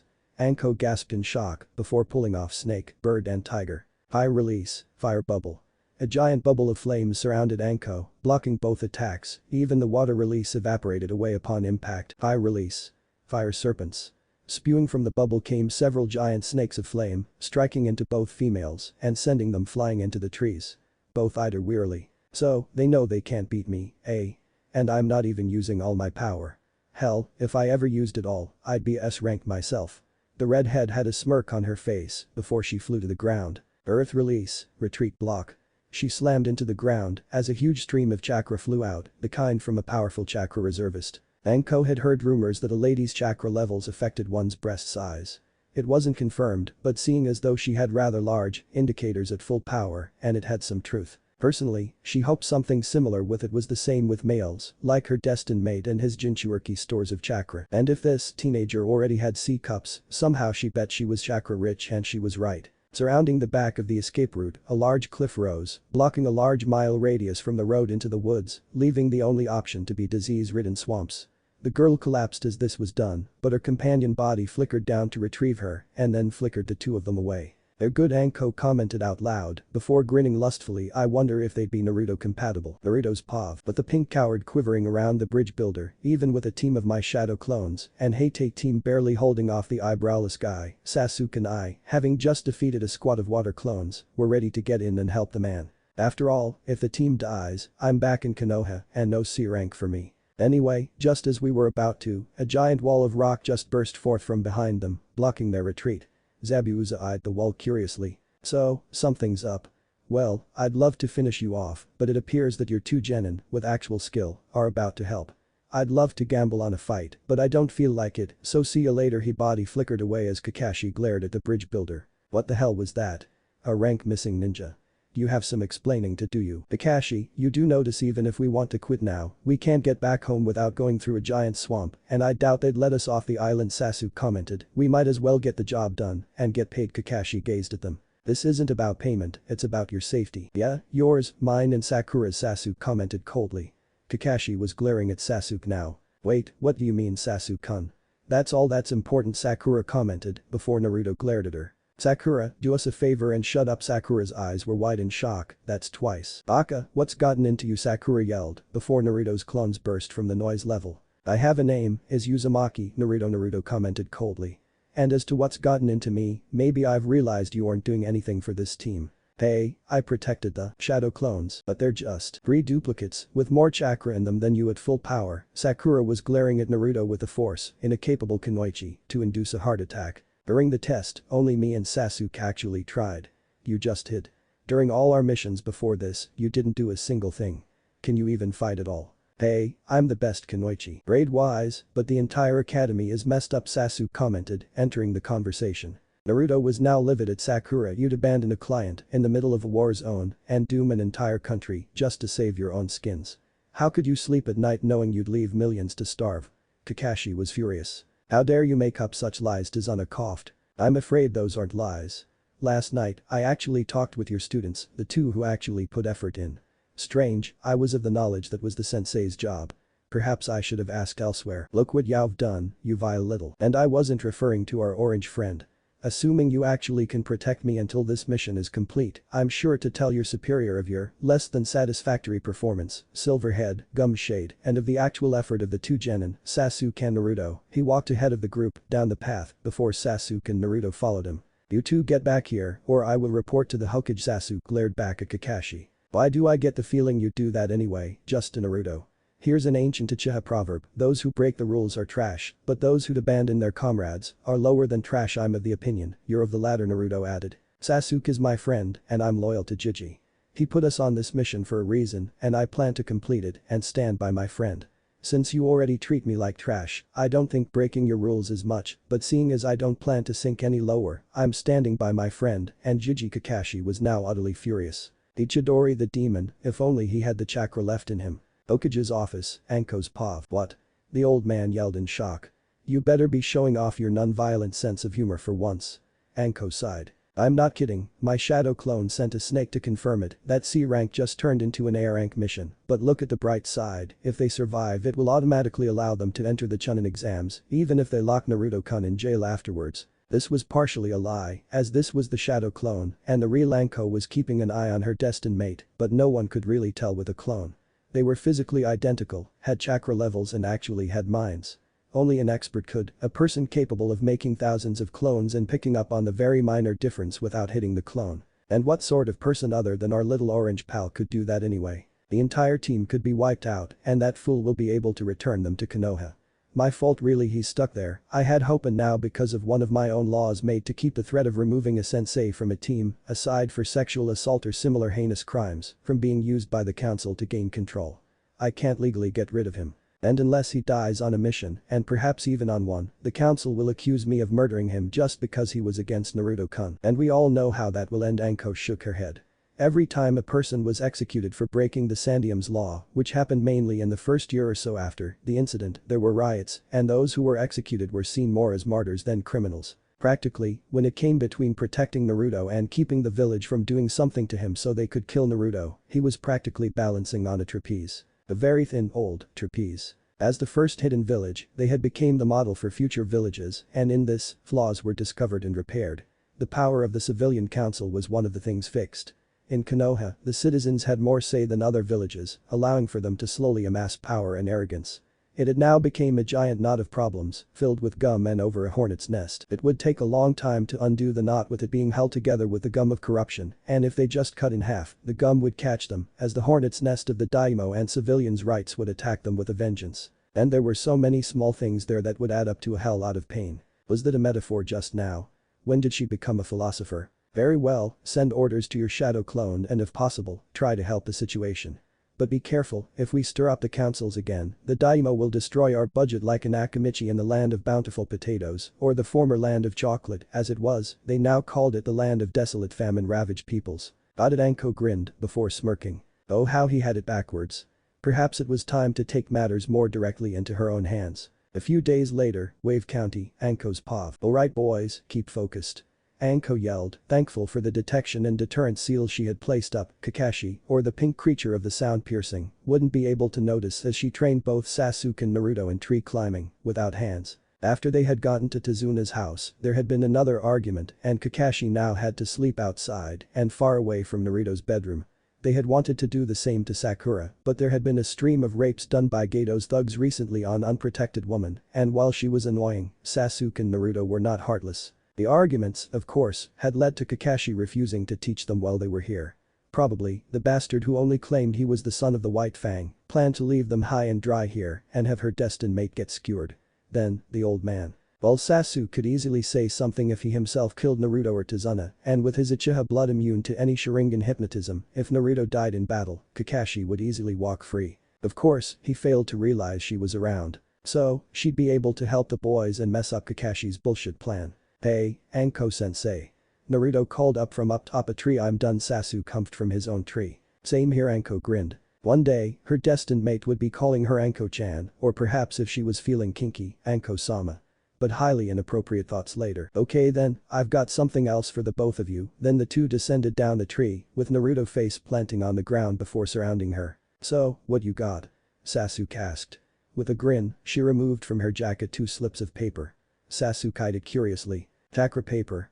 Naruto looked confused. Chakra paper. Anko sighed, not at her destined mate, but at Konoha in general. Honestly, what do they teach at that academy of yours these days? Without this, entire paths of jutsu are unavailable to the students. At least the Uchiha's chakra natures are determined earlier. Anyway, for those whose education has been stunted, and Naruto in that regard was a dwarf among dwarfs, this is a special paper made from unique trees grown in the shinobi villages, here in Konoha, in the Aburum's place of which little was known, as the last person to try and take a bit of the trees for himself died of bee stings, parasites and a severed important body part. No one asked questions, for fear of the answers. Anyway, with it one can determine one's chakra natures, of which there are 5, the element of emotion, lightning, the element of endurance, earth, the element of adaptability, water, the element of spirit, fire, and the element of unpredictability, wind. So then, let's see what you've got, and I know you'd probably already done it, Uchiha-san, but it's for fairness. Just send some of your chakra into the paper. Each did it, as the papers each reacted. Half of Sasuke's burned, the other crumbled. While Naruto's split in half, with a black mark in the corner. So, looks like you have lightning and fire, Uchiha-san, and Naruto-san wind. She seemed to observe the black mark for a little bit. Anko-sensei, what's? Anko shook her head. It's nothing, she lied. However, it was truly something, showing that her plan was ready to begin. For the beginning of the true bond had just been forged, and the time to prepare for a coven had begun. Later that night, her lair, Anko's POV. Her shadow clone fooling the locals, Anko returned to her lair, before sighing against the coffin. The mark that had appeared on Naruto's chakra paper slip showed that his chakra, minus his Jinchuriki portion, had begun to cinch with hers. This was part of the destined mate process, which was complicated. First, a vampire didn't just sense her destined mate, she actually had to see him up close. She detected it first when she was returned from her time with Orochimaru, when the boy was just a baby. And he already had ninja wanting his death, she sighed. After that time, and after understanding of more, what the heck she was feeling, as she was only just learning about her condition at the time, she realized what had happened. Originally, she had found the whole thing disturbing, but after realizing her real form didn't age, unlike her disguise she had on now, she realized that eventually, he'd be at her age, and then it wouldn't be nearly as disturbing to her. However, there was that little fact that he would also grow older and eventually die of old age. And without a male vampire around, fixing that issue was impossible by the old ways. Since human-vampire hybrids were impossible to create, that way wouldn't work either. Hence where she developed her current plan, albeit with some of Orochimaru's data on Jinchuriki. But she was pretty sure she had it all planned out to a near foolproof plan. First, with those 2 hunter ninja unders Abusa, she'd create a coven, or a group of vampires, with her as the matriarch. Well, technically that would happen automatically when she turned them, ground rules would be established. With that, the girl's chakra natures would eventually copy onto Naruto's own, including hers, eventually leading to him possessing all the major elements but lightning, and seeing as the only female in Konoha known to have it was Tsunade of the Sannin, who she did not want to take on a fight if possible, that would probably be out of bounds. That, and seeing as the Uzumaki and Senju were related, she didn't want any incest, that way anyway. While the Kekkei Genkai wouldn't carry over, most likely, it would still be passed on to the one children they'd be able to have, for she knew at least one member would have one, Hinata. She had noticed the girl and how she had feelings for her destined mate for years, leaving him several gifts, including that stuffed frog of his. Hence why she became so important to her plan. Her feelings would make it a lot easier to get her to join her willingly, along with the fact that most of the Hyuga clan loathe her very existence. At the same time, she'd be the key to ensuring they'd have their Naruto for all time. At the same time, seeing her submissive nature, it would be rather easy to keep her in line. There was also the fact that she'd seen her in the hot springs a few times, seeing as though the vampire weakness to any water not made 100% pure, which either meant a lake below a church or water where the sunset Genjutsu was performed in.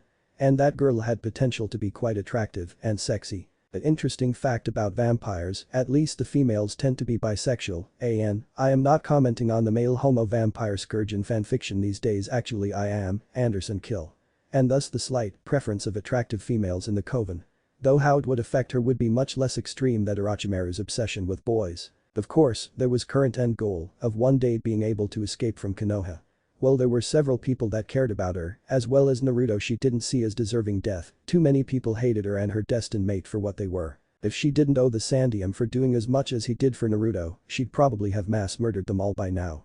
But the possibility of leaving her destined mate alone while becoming a missing nin wasn't something she wanted or needed for Naruto. Once she then found a place both warm and food-rich, she'd settle down her little coven-esque family and live the rest of her life out in peace with her coven inmates, slowly rebuilding the vampire race better than ever. But until then, she'd be back to watching Naruto herself. She just felt nervous about using just shadow clones. Meanwhile, Root Lair, Danzo's POV. Danzo turned around as several Root ninja appeared behind him. "Is it done?" he asked. The ninja nodded. The Hyuga elders have begun to place weaker seals on the main branch house, excluding the target Sir.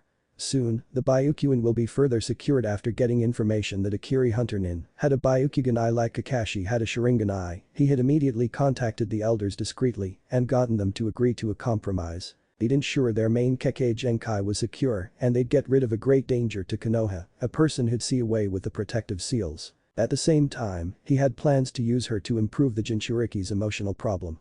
Even if he couldn't train the boy, he could at least kill a few emotions. Keep an eye out for the return of Uzumaki Naruto, and once he has returned, manipulate things so he has a nice little conversation with the Hyuga heiress, Hinata, then kill her from a distance. Preferably, do it where witnesses will be able and willing to prove he didn't kill him. Several days later, Wave Bridge, Naruto's POV. After a lot of training, behind the back of their so-called sensei, I am now on the unfinished bridge to the mainland, with Sasuke, Haddock team and, the pink-haired one, with myself using shadow clones as a huge sum of the workforce. Azuna's men kept quitting, so it became Haddock team's idea to stick my shadow clones on work duty. Perhaps he was hoping I'd get bored to death or something. Perhaps he also wanted to finish the bridge off quickly so he can get back and make up some lie to try and get me executed or something. Anko-sensei said she'd clear it up with the Hokage, but still it was bound to be an issue. They didn't serve ramen in death row. Okay, steady as she goes, steady. Tazuna instructed the clones, who were currently hammering several supports into place. Meanwhile, Sasuke was watching the land from which the bridge had begun in case Gato made a move, well the Hishi was aiming him like God. Haddock team was reading that stupid book of his again, didn't I destroy the thing? However, he did notice something. Why are your clones standing on the pillars, Uzumaki? Kakashi demanded harshly. Tazuna looked at him with a look saying hey, don't question this, it's a good thing. The lump reject of a defective hair gene looked at Naruto in fury like he was stealing her Sasuke-kun's spotlight, and Sasuke sighed. Because they don't want to get wet, Naruto commented evenly. Haddock glared. Don't get smart with me. Why are they defying gravity? Naruto grinned. Because I'm totally awesome. Baka, how dare you say that? Sasuke-kun's a lot cooler than you, and he can't do that. Actually, I can, Sasuke commented, now standing on a support column of the bridge like Naruto's clones, with Sakura staring at him like a Nara at a homework pass. You're so amazing, Naruto taught it to me, Sasuke lied. Sakura laughed. Oh, don't kid yourself, Sasuke-kun, Naruto sighed. At least he was distracting the brat. I never taught that to you, and they don't go over skills like that in the academy unless your clan taught it to you, which wouldn't apply to an orphan like you. Kakashi glared. Now spill it, who taught it to you? Naruto glared at him. What did he expect, that Bugsy and ears taught it to him or something? Or did he just want to get the civilians to mob said person for being a demon lover? I saw it on a test once, Naruto commented evenly, causing Kakashi to look a little more annoyed. After all, he got a lot of higher ranked tests more designed for Chunin, thus seeing that sort of thing was actually realistic to expect. In fact, he had seen something of that manner, so it wasn't a total lie, so I spent a little bit of time practicing it and figured it out a bit after I graduated. You don't have the ability to pull that off without a sensei, boy. Don't even try to fool me. Who taught you that technique? Naruto glared at him. No one taught me the shadow clone jutsu, a technique that's designed for jonin, and many of them can't pull it off even with training, and yet you see plenty of my shadow clones around, do you not? I've had to struggle through jutsu for years, with a lot more chakra than most impacting my control, and with no help. After all, could you have survived on your own, without someone holding your hand, without going dark and emo-like? You're dark and emo-like. Sasuke and Tazuna eyed Kakashi oddly. Sure, a orange-wearing, hyperactive emo.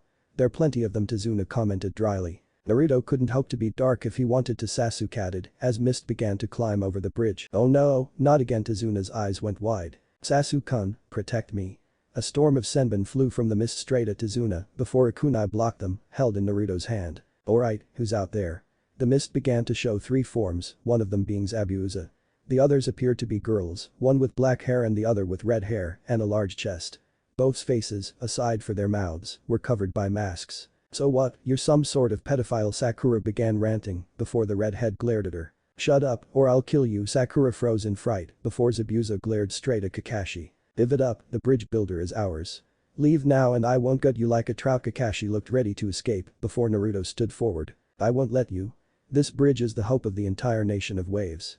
The very thing granting everyone here hope, what everyone is hoping for. Even though at every point it seemed as though their hope would be destroyed, the bridge still stands.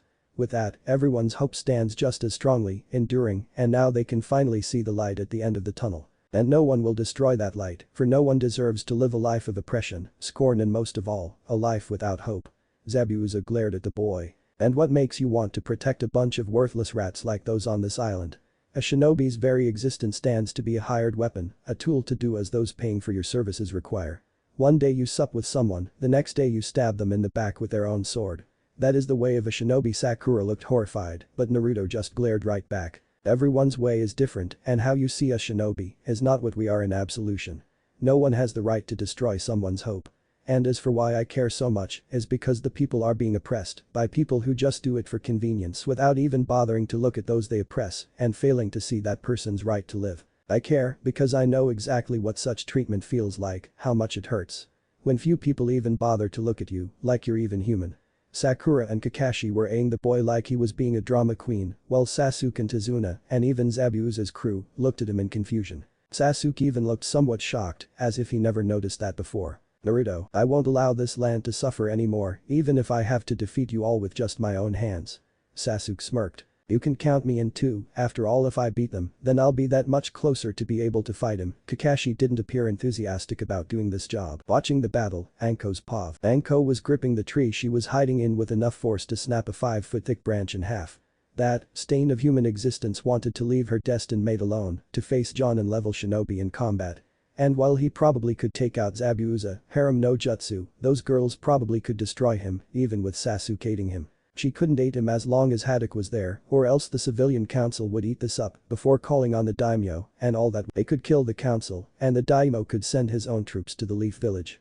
A civil war would erupt. They could kill the daimyo, and his heirs apparent or even rival factions would easily start a civil war that would be a lot worse than the other scenario, for it would be a lot more likely that public opinion will be with the heir than them. She could kill Haddock, but the death of a sensei could leave a lot of red tape.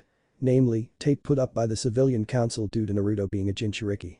Sakura being the head civilian Banshee's daughter would give them even more maneuverability and complaining grounds. Killing her, that would be a problem too. The civilians would force a lot of red tape over anything they could with Naruto. Wait, who was that? Bridge, Naruto's AMV. TSK, thinking of getting away, Mr. Mask. How pathetic, a voice said from the wave side of the bridge. Turning, each group found themselves staring at a brown cloaked man, shaking his head. Hey, who do you think you are? I am not pathetic. I release, hair on fire jutsu. Sakura's eyes went wide as her head began burning. Hhhh. Sakura screamed, running around with her head set on fire before jumping off the bridge. The man sighed. I couldn't help but overhear your speech, one who looks like a sunset muted of red, and I can't help but say, it's quite touching. Now then, seeing as though Fang Kid ain't doing anything useful, I'll handle Swedish chef over there, he noted to Zabuza. Zabuza glared at him. I don't know if that was supposed to be an insult, but I don't have anything to do with. Oh, I can give you information on a Mr. Yugura I believe, and a few guys with black cloaks. Zabuza blinked. Handle the leaf genin, he charged at the strange man as the girls confronted Naruto. Kakashi stepped back, sort of in a position to both guard Tazuna and watch Naruto get massacred. There's no convincing you to give up the bridge builder, is there? The redhead asked politely. Naruto shook his head. She sighed. Oh po, well at least, I'll give you a kiss worth melting under, she smirked. Naruto blushed before she body flickered right on top of him to a point he was facing her chest directly. Lava release, melting kiss. Fire and earth chakra fluttered across her lips before she reached for his own clone explosion technique.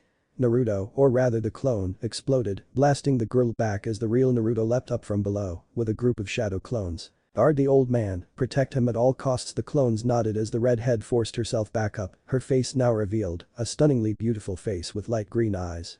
The remains of her mask lay on the ground between them. May, the other one asked worried. She smiled. Not bad, this might actually be fun. The old thing was always sort of unpleasant anyway to wear, you should really remove it, Haku. Now then, let the fun begin. Sasuke now was in position to fight the other female, Haku, as the battle began. Shadow clone jutsu. Dozens of Naruto flew at Mei, all with kunai in hand. She smirked. Earth release, Golem laurel jutsu.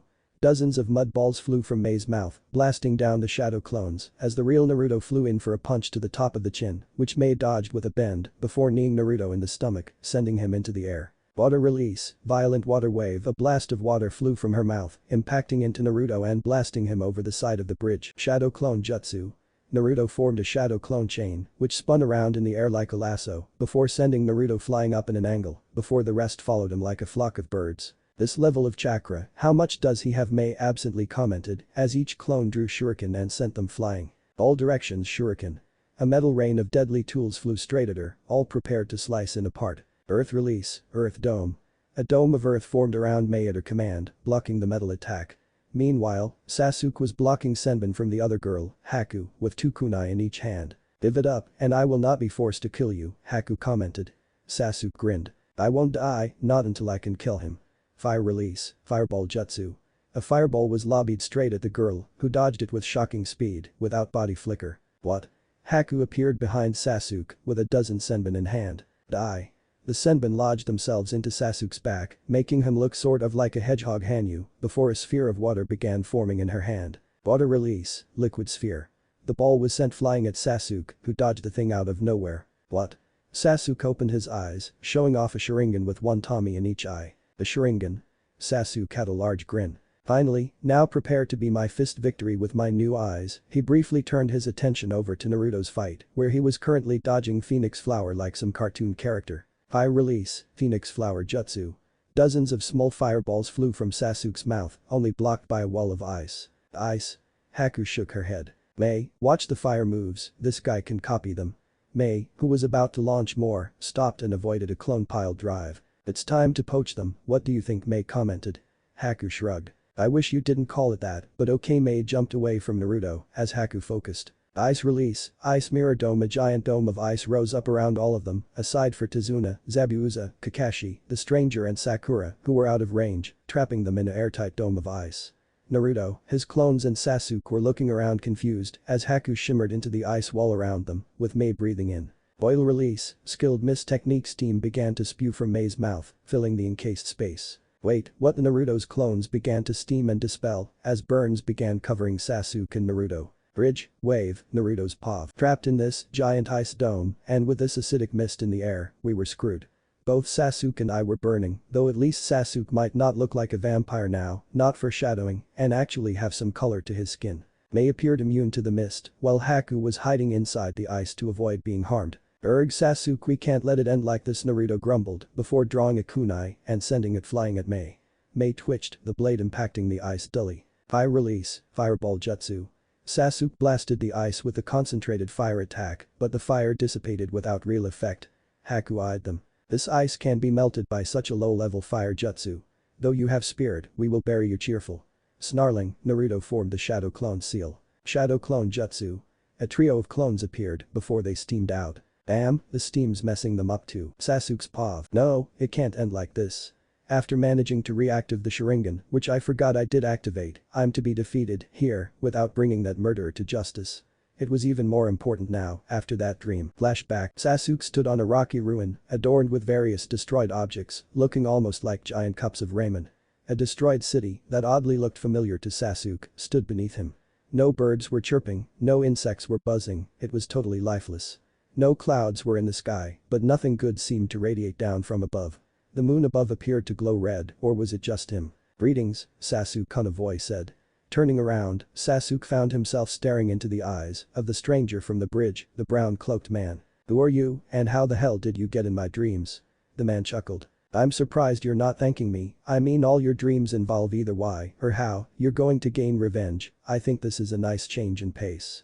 But as to names, my name is not mine in the places I walk nowadays, so call me. I need an interesting name, Taesoon. Yeah, I'll take that for now." Sasuke glared at the overgrown baka. "I have come to speak to you for a purpose. It's about the path you take. Tell me, what is it you wish to do with your life?" Sasuke eyed him. "It's not a wish, but my destiny, to defeat my brother and restore my clan." Taesoon rose an eyebrow. "Sasuke-kun, you seek revenge. Don't." Sasuke eyed him like he just said something outrageous, like I was a fashion genius, that you couldn't hear Sakura, or that the Hyugas weren't perverts. "What, do you know what I've suffered?" "This is my home," he said calmly. Sasuke stopped mid-rant. "I've seen friends, relatives, even my beloved wife, all killed before me. And no one was there to fill any void, no one to replace my teachers, my friends, and even that guardian devil of mine can't replace my wife, even if there are the same luscious eyes. Damn you, Godfather, still your perverseness infects me." He appeared depressed now. Sasuke prompted. Taesoon shook himself out of it. Ignoring my little tirade, you need to understand something. It's about your teammate, Naruto of the Shadow Clone, or at least I'm willing to bet he could get such a title one day." Sasuke cocked his head like a hawk. "Wait, do you know something about why everyone hates him? I mean, he's a dope, but half the people seem to want him dead. And that guy is far too innocent, even if he has that sexy jutsu of his, to have killed anyone or done something that would similarly galvanize such hatred. It's scary, the people of Konoha seem to hate him more than I hate Itachi." "Possibly." Taesoon shook his head. "It's not my place to tell you why. I don't feel like breaking the Sandium's decrees, but I can give it to you in version edited for you young folks. You see, when he was born, Naruto-kun was born to a powerful destiny, of which only 9 people can ever hope to have at any one time, though only 8 exist at this point. A piece of the puzzle is a free agent right now. But ignoring Franklin." "Franklin?" Taesoon grinned. "You'd know it if you were in on it. It's actually sort of funny. Anyway, he's Konoha's only fragment. Kumo and Iwa have 2, Suna, Taki and Kiri have 1, formerly 2 for them, but they lost Franklin a while ago. However, with such power comes fear. The dope." Taesoon sighed. "Don't call him that, though you're better than most I've met. However, the power he holds inside of him, which grants him all his chakra levels, in fact out of the 9 pieces, he holds the largest of them, much more than Garfield, Zabamafo or Bessie do, also gives fear. People can't look at him most of the time without seeing that power and not the orange knucklehead before it. I mean really, he's far too obtuse, generally dim-witted and oblivious with females to be it anyway." Okay, not sure what you're talking about, but the dim-witted is true enough, same with the rest. You're all lucky really, as Naruto-kun is a remarkable case. His type normally turn into psychopath man-haters by his age, unless people care for him of course, be it Inoki and Rashi, Harasama and Utakata, Yashimaru and Gaara, until it happened for whatever reason it did. Don't buy the act if you ask me. Never mind, my own rant there, and of course Kumo's Yujito and B. Kumo loves his kind, treats them right, they even have their own holiday. Perhaps he should have been targeted that day instead of young Hinata-chan's, would have been less complicated. Hell, they might have celebrated his abduction. Hypocritical really, they just create their own freaks to prove that they all are freaks. Ami bless those who aren't complete and utter morons. Sasuke swore he started seeing after images of the Sandium, Haruka and a few of those nice to Naruto after that. How's it you know about that? That was a secret kept hidden in Konoha, I only heard it from Toussaint once in passing. Taesoon grinned. Trust me kid, I know many things, but never mind that, I must be gone soon, so I pass on to you a few words of wisdom. First, try looking at things through a different set of eyes, I believe your family can do that. And second, Taesoon began to fade away. The destruction of your clan by Itachi and the torments of Naruto are related. Then flashback. So, he tried his eyes out and found out he had activated the Sharingan at 1 tomo each at some point.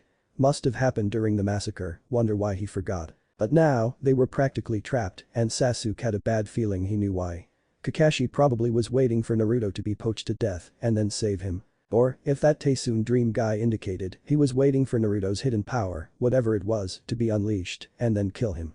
None of the possibilities sounded good. Hey, Naruto, Sasuke hissed quietly, as did his skin cells. Naruto nodded discreetly. Get ready to make some clones, I have a plan. Naruto nodded as Sasuke pulled off horse and tiger. High release, great fireball technique. A fireball was sent into the air, evaporating the mist around and below it as it uselessly impacted against the top of the ice dome. Such a jutsu is pointless, just submit, Haku commented before both she and Mei twitched in shock. Shadow clone jutsu. 100 shadow clones of Naruto filled the now mistless space left by the fireball, all grinning like mad clones. Duck and cover. The real Naruto and Sasuke ducked into the misty corners of the ice dome as the clones exploded, blasting the ice dome off the face of the bridge. My bridge. Tazuna wailed, though as the mist cleared the bridge had suffered no severe damage. A panting Naruto and Sasuke were now staring down Mei and Terumi, equally as tired and twice as shocked. But, how the combo was supposed to be foolproof, and now they were both out of chakra, while each of them seemed to have enough for a short fight, or in Naruto's case a medium one. Haku's mask had also fallen off, revealing both of their real faces. Naruto's paw. Naruto's eyes were wide. Right before him were two beautiful girls, and all his age. And as a bonus, they could actually fight and weren't useless dead weights. That was impressive, Mei-san, Haku-san. Naruto panted politely, getting the two girls' surprised looks, and Sasuke's as well. You both are really good. Naruto noticed the fight between that guy and Zabuza, and that guy was winning. If Zabuza was defeated, perhaps they could be convinced to come back to Konoha. He could possibly gain some friends, and the village would gain two promising ninja. Gigi was always talking about the will of fire and how love, kindness and forgiveness was the only way to bring peace. He'd be kind and forgiving and give both of them a new life, and perhaps if he brought three, whatever that Kekkei Genkai stuff was, he wasn't really sure he'd be able to gain some respect. People might look at him nicer and it would help him get to being Hokage. Not to mention, maybe one might take him on a date one day. Or at least, he could gain another friend. Chidori. Kakashi appeared behind the both of them with a sparking hand. Naruto's eyes were wide, as were Haku's, Sasuke's and Mei's. Wait, both were stabbed straight through the chests dead. As they slumped to the ground, Naruto was enraged. Hey, we could have convinced them to come back to Konoha with us, new Kekkei Genkai. Kakashi glared down at him. They are the enemy, thus they must die. They were only good for unlocking Sasuke's and Sharingan anyway. Naruto caught the real message, his real thoughts behind what he did. You will not be given a chance to gain any more leverage for your continued survival, you dirty little freak. These Kiri whores respected you, and a freak like you doesn't deserve anything but hatred. Sasuke looked similarly disturbed, perhaps seeing other nearly extinct Kekkei Genkai destroyed like that was unnerving for him. So, you just left us both in a sauna of death just to see if my Sharingan would activate. A little extreme, isn't it? Sasuke commented. Haddock did that annoying smile of his. People earn best in the field, after all. You can't gain the Sharingan without real experience. Naruto had a bad feeling about his other motives. Put him in a life and death situation, hope I get nearly killed, then I might let that power out, however slightly, then use that as justification to give me that Chidori. Mei-chan, Haku-chan. Zabuza roared, seeing their dead bodies, you bastard, I will kill you. Zabuza drew his sword and leaving the strange guy behind, sped at Kakashi with real killer intent. Kakashi smirked. You Kiri trash Chidori. The blade and jutsu clashed as the great cutting blade sliced across Kakashi's chest, leaving a giant scar from his left shoulder to his right foot, not only impacting any ability to have children, judging by his scream of pain, but also slashing the book in his pocket apart. My icha. Kakashi collapsed to the ground, but before Zabuza could hack his neck off like a chicken, a dozen kunai impacted into his back by an army of thugs, led by a short old man, Gato. You're fired, he said simply as Zabuza collapsed dead before he turned to the rest of them. So, looks like I'm going to have 2 huge bounties added to my account book this month, the bridge builder dead, and I won't have to pay these lumps. Too bad this copy ninja killed those 2, well looks like we'll have to use 2 dead ones, in addition to the pink one. Sakura wept in fear, Tazuna grimaced, while Naruto was furious. That bastard, stopping Zabuza from killing bastard team. Naruto sighed, Gigi said something about getting angry if he did that could give the team his chance. Calmly, he drew a shuriken and sent it flying at the armed forces. They easily dodged the metal attack.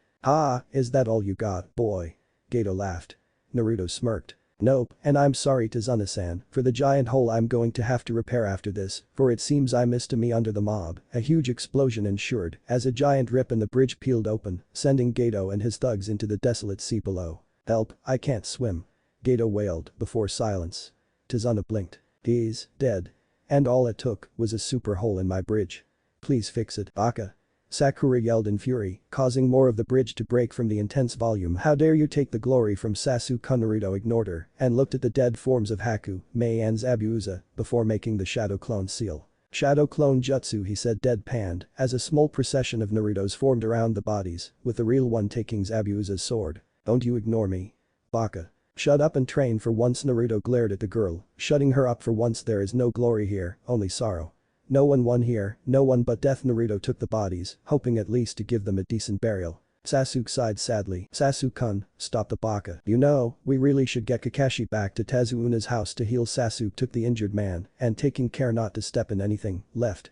Tezuna followed him, oddly with more grace around the giant hole, and much than Sakura.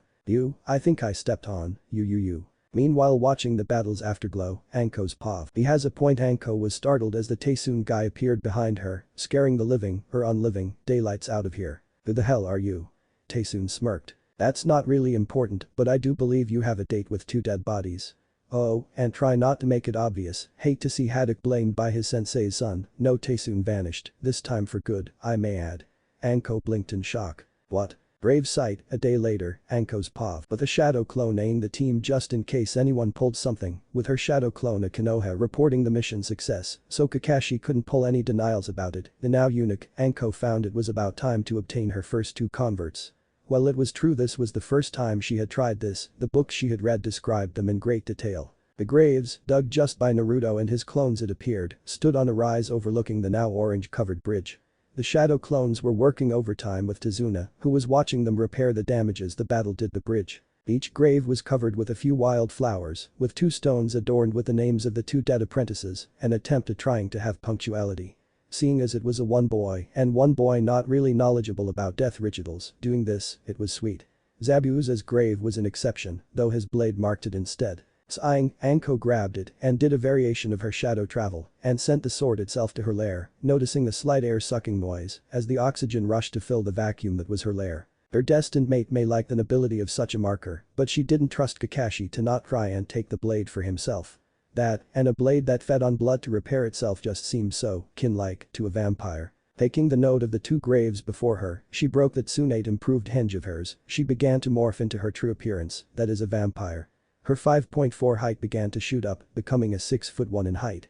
Luckily, her net suit was elastic enough to cope, though once she was able to secure her destined mate, she needed a new look. Something darker and perhaps sexier. Her skin paled slightly and her eyes became red versions of her hinged ones. Finally, her chest began to enlarge as her normal Ds became Gs, more or less. She stretched a little. Why is it I always seem to get sore whenever I'm in my hinged form for too long? I should grab a book on massages. I'm sure Naruto-kun could easily learn some for the soreness. She eyed the graves of Mei and Haku once again. Now, hope this doesn't blow up in my face. There were 2 ways to change a person. There was the pretty simple task of biting an alive person, sending on some of your own chakra in via the bite without draining the person dry and then letting some of your own blood enter their system. Or, there was the less simple matter of reviving the recently deceased. Earth release. Opening earth rising excavation. Anko used her slightly lesser affinity towards earth release to force up the buried bodies of the 2 girls, who luckily didn't lose an arm. The Chidori wounds were still visible in their stomachs, but their eyes were now closed. She smiled at her destined mate's attempt to give them a decent burial. Approaching each body, she formed the mystic healing palm in both hands, but it was then turned red. Vampiric rebirth. She pressed a palm into each of the girls' dead bodies, restoring their bodies to livable status, as well as putting their souls in link with their bodies, before she bit into Mei's neck, adding a bit of her own blood. This blood would revive her and anchor her soul back into her. She'd become a vampire as well. Haku was similarly bit and applied a similar process. Later, Mei's pav. Ugh, what happened? Mei groaned, forcing herself up. It seemed harder than normal, as if she had greater weight to force up. Wait, I was stabbed by that Chidori jutsu. How is it I'm still alive? Maybe it was just a dream. She stared straight ahead and noticed a little rock with a name on it. Mei. She screamed in shock, stumbling back. It wasn't a dream. Was she a ghost? Bump. Oh no. She wasn't dead. It was then she noticed Haku laid out on the ground next to her, but she was different. Haku was taller now, much taller. In fact, she now appeared a few more inches taller than even Zabuza now. She looked paler as well, even more than normal. Her chest was bigger too, and actually had a chest now under all those fabrics even bigger than hers. Wait just a moment, she blinked before looking down. Her visible hands were paler too, and if she wasn't mistaken, she was taller. And her chest. "Hey, how come you have a bigger chest than me?" a voice said, waking Haku up as well. Haku reacted similarly to her, freaking out about her chest, then noticing her grave and backing away and hitting a tree as well. Ouch, the strange net-wearing woman from before, just taller, paler and with a chest almost as big as her new one. Chuckled, appearing out of nowhere. Interesting reactions. I should try to avoid trees or columns next time. Haku glared at the strange lady before forming eye senbon discreetly. The lady huffed. "Oh, relax and stop that." Haku suddenly froze, even though her face morphed into something of complete shock. May blinked in shock. "It did you just?" the lady grinned. "Stop her." "Yes, I did. Don't try anything, for now you both are bound to do as I command." Haku managed to move her mouth. "Wait, you're not my master, you can't." She stared in shock at the grave of her master. Haku had tears in her eyes. Zabuza-sama no. Anko allowed her control to slip so Haku could collapse to the ground and cry her eyes out. "No, I failed you." "Why?" Anko sighed in annoyance. "Okay, stop that." Haku was stopped by the odd control thing she was or some reason able to do. Haku looked annoyed. "Please, stop doing that." Anko chuckled. Anko's paw. "Sorry, but as your new master, I'm afraid that I'm now in control of both of you." May blinked. "New master, but we didn't agree." Zabuza-sama was "Yes, but it's a little different. For now, I'm the one who changed you into vampires and thus you now are my vampiric minions." She chuckled. The two stared at her dumbly. "What sort of psycho are you? Vampires don't exist." She showed off her fangs before shadow traveling behind the two of them. "Open your mouths." They had no choice but to, where she moved her index fingers long, the pairs of fangs in each of their mouths. "Is that enough for you? After all, seeing as you're alive after that silver-haired bastard killed you, I'd say it's believable." The two blinked in utter shock. "Wait, why do I have?" "Oh, you mean a slightly less flat chest." Anko chuckled. "For you see, the vampire originally evolved to be the essence of beauty to seduce the opposite gender and then drain them dry, of course nothing physical. After all, if a vampire has fun with anyone but their destined mate, they burst into flames." May gulped. What are you referring to?" May sighed. "A destined mate, a person perfectly a match for a person emotionally and sexually." She grinned. "Of course, it also helps if their potential genetic match is also quite suitable for fine healthy children." Okay. "So, why did you even bother to revive the two of us?" Anko shrugged. "I was sort of hoping it would work, but of course seeing as you're alive, it appears my plan to obtain my destined mate for eternity is about to bear fruit." She had an evil smirk. "But of course, I have some explaining to do and because I dislike interruptions, you will be silent until the end." She ordered. The girls looked annoyed, but complied. "Okay, you two are to become my extra pairs of eyes and ears in order to keep an eye on my destined mate, who I'm unable to turn. It's a gender thing." She paused. "Also, ground rule, no turning unless I say so." She chuckled at her assertiveness, or was it alpha femaleness anyways? "You are both obliged to deal with, lethally, any target that attempts to strike my destined mate. Strike as quietly and indistinguishably as possible. That means, be careful with any lava, boiling mist or ice. If possible, you are to also leave indiscreet hints to help him master any jutsu he's working on. Now, I'm sure you've met him and believe he's a charming young man." The girls eyed her in shock, silently of course. "That adorable little blonde is to one day become my destined mate. Young Uzumaki Naruto, or genetically speaking, Namazuki Uzumaki Naruto. Now, please note I am not a child molester and that problem is to be dealt with along with his mortality. You see, my destined mate is a Jinchuuriki. Now, I do believe you are both familiar with what that is." The two looked confused, causing her to sigh dramatically. "Really? What are they teaching these days?" "Well, let me put it this way, my destined mate is the human container of the most powerful tailed beast known, the Kyuubi no Kitsune, the nine-tailed fox, Fluffy, whatever you want to call it." The girls looked at her in shock and there was a slight darkness that she quickly shot down. "He is not the monster. If any of you get that in your heads, I will kill you both. He is the container, not the giant fox. Does he look like a giant murderous fox? Does he act like a giant murderous fox? No. Honestly, those village idiots are real pains up my undead ass." She calmed down by nibbling on a stick on Dango, to the two girls' confusion. "You can still eat regular food, just blood is a monthly necessity. If you're pregnant or breastfeeding, you should try twice a month." They looked at her in confusion. "Vampires are capable of being impregnated. In fact, whenever one is turned, they have their last egg cell permanently held in the womb until fertilization, while the rest of the eggs dissolved. Thus, they can only have one child, and with a vampire, Human hybrids are impossible, she sighed. Oh, by the way, I get his virginity. Mei and Haku had faces oddly frozen between disgust and disappointment on their faces. Also, I may want to note as my turned minion, she chuckled, you are also see Naruto-kun as your destined mate. They had eyes wide open now, even more so of course, I'm willing to share, seeing as I'm the last of my race, but you need my permission.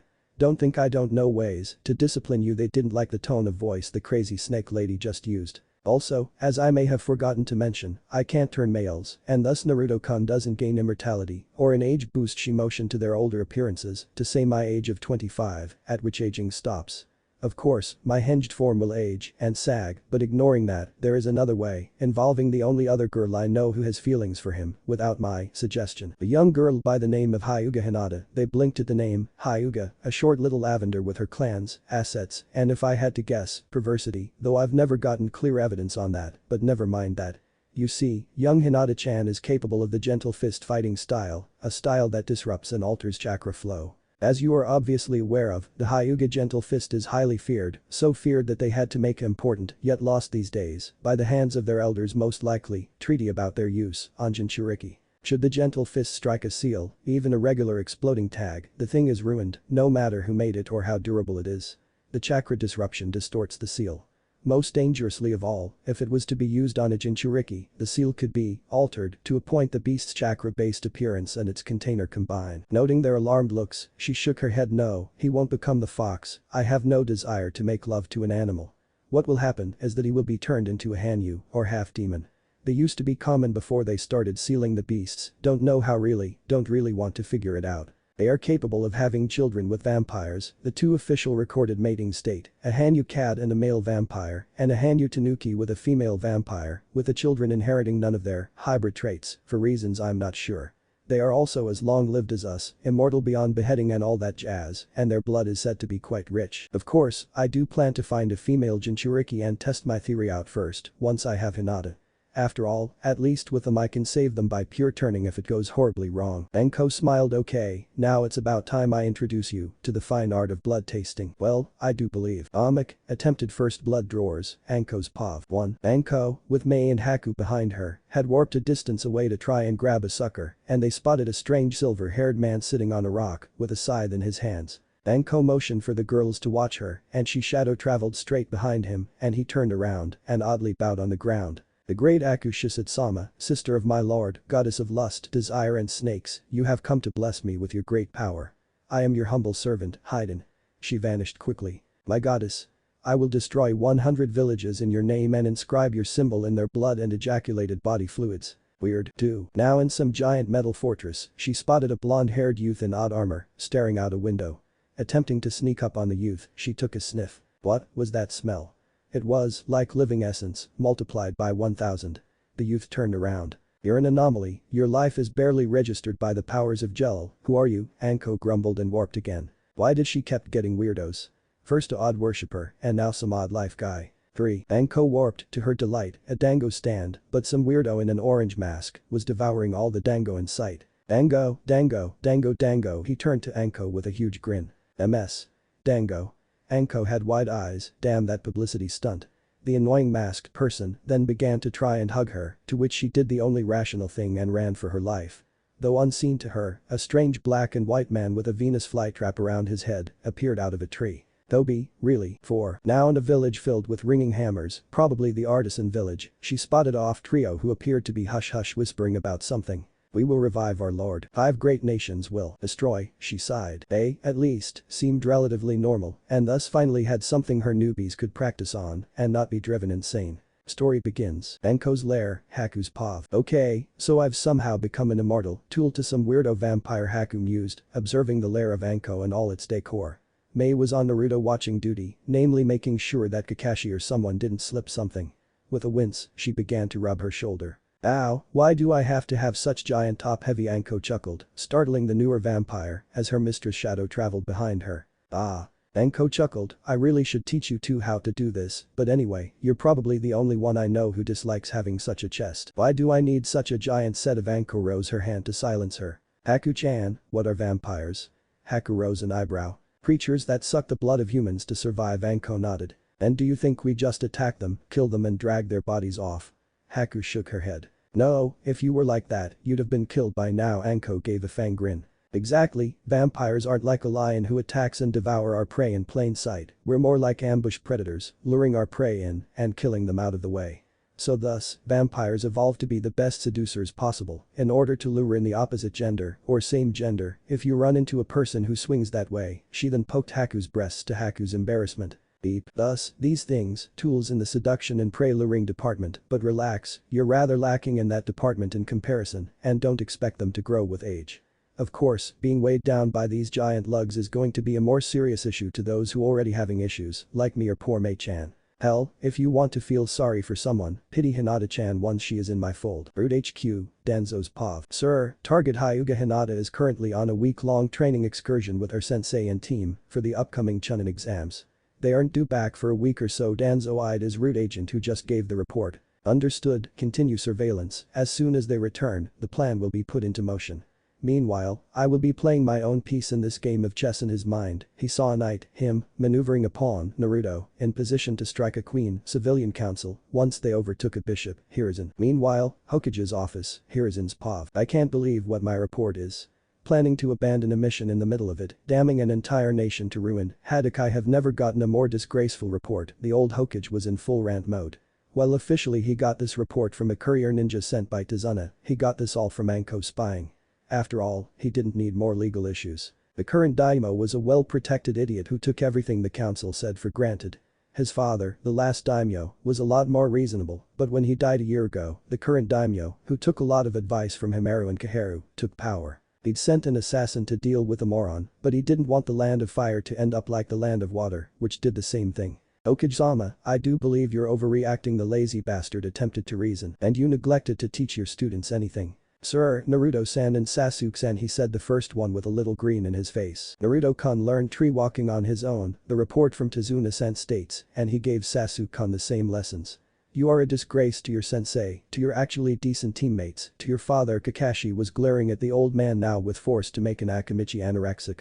Thus, since that A rank by law makes all 3 of your students eligible for the Chunin exams, which will occur in 3 weeks, which was within the time frame of Shinobi Lane of Duty absence, you will enter all 3 of them, correctly, into the Chunin exams. All 3 of the genin had huge grins on their faces, and Kakashi had a look of horror. And, should they display any lack in necessary skills, I do believe I'll be down 1 shinobi, and 1 shinobi will be down 1 eye, he said darkly to Kakashi's horror. Oh, and Tazuna-san sends his regards to both you and Sasuke-kun, Naruto-kun, so expect to see something special in your paycheck, deposited by one of Hiruzen's trusted, not civilian-influenced, bankers, and secured by such. Now be gone. As the quartet vanished, 2 happily, 1 confused, and 1 probably angry beyond belief, he turned to his evil paperwork and frowned as he went through the garbage the civilians constantly sent him. Increased tax rates on orphans rejected, obviously Naruto-based. Banning of harmful manga, Bleach rejected too many hot girls, also Naruto likes this. No dogs allowed in restaurants rejected anti-Inyazuka. Increased metal taxation per pound rejected you really are getting old. Ban on open cleavage shirts rejected you really are getting old. But before he could get back to the garbage laws, he noticed something disturbing. What are you doing, Danzo? Training ground, Naruto's POV. Naruto was standing upside down on a tree branch, a kunai in hand, before he sent it flying at a tree. It embedded itself into the tree, just as the sound of a cane impacted into the tree he was in. Wah?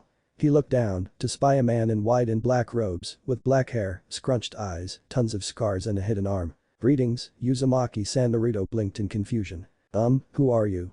The man grinned. My name is Danzo, I've been keeping an eye on you for a long time, Uzumaki-san. Naruto gulped nervously. Not creepy at all. May I ask why, Danzo-san? He turned away. You are the village's secret weapon, the Jinchuriki of the most powerful of the 9, a great potential power that because of the idiots who rule the villages, civilian number was nearly wasted. It is a joyful sight to see you've received some aid from decent ninja. Naruto was now blunt. What are you doing here anyway? Danzo removed a scroll from his sleeves. But the up-and-coming Chunin exams, this village will be showcasing its best. The Inoshikacho Reborn, the expert physical team of the Green Beast, the last Uchiha and our Jinchuriki as well. I doubt you'd be able to get much training before then, so I'm deciding to ensure my village is not seen as weak. Naruto opened this scroll. This scroll contains wind jutsu, with few wind users in our village we need to stick together. This scroll ensures that you will not be an embarrassment. Danzo's body flickered away, leaving a confused Naruto with a wind scroll. A few hours later, Naruto and an army of shadow clones stood facing a dozen targets, all of their hands flickering with chakra. Hope Anko-sensei's training worked. Beast Wave Palm. Dozens of wave-like slash attacks flew from Naruto, but they all either flickered out or struck the ground. Not bad for a day's work, even if those shadow clones make it more so, Anko's voice said, startling Naruto.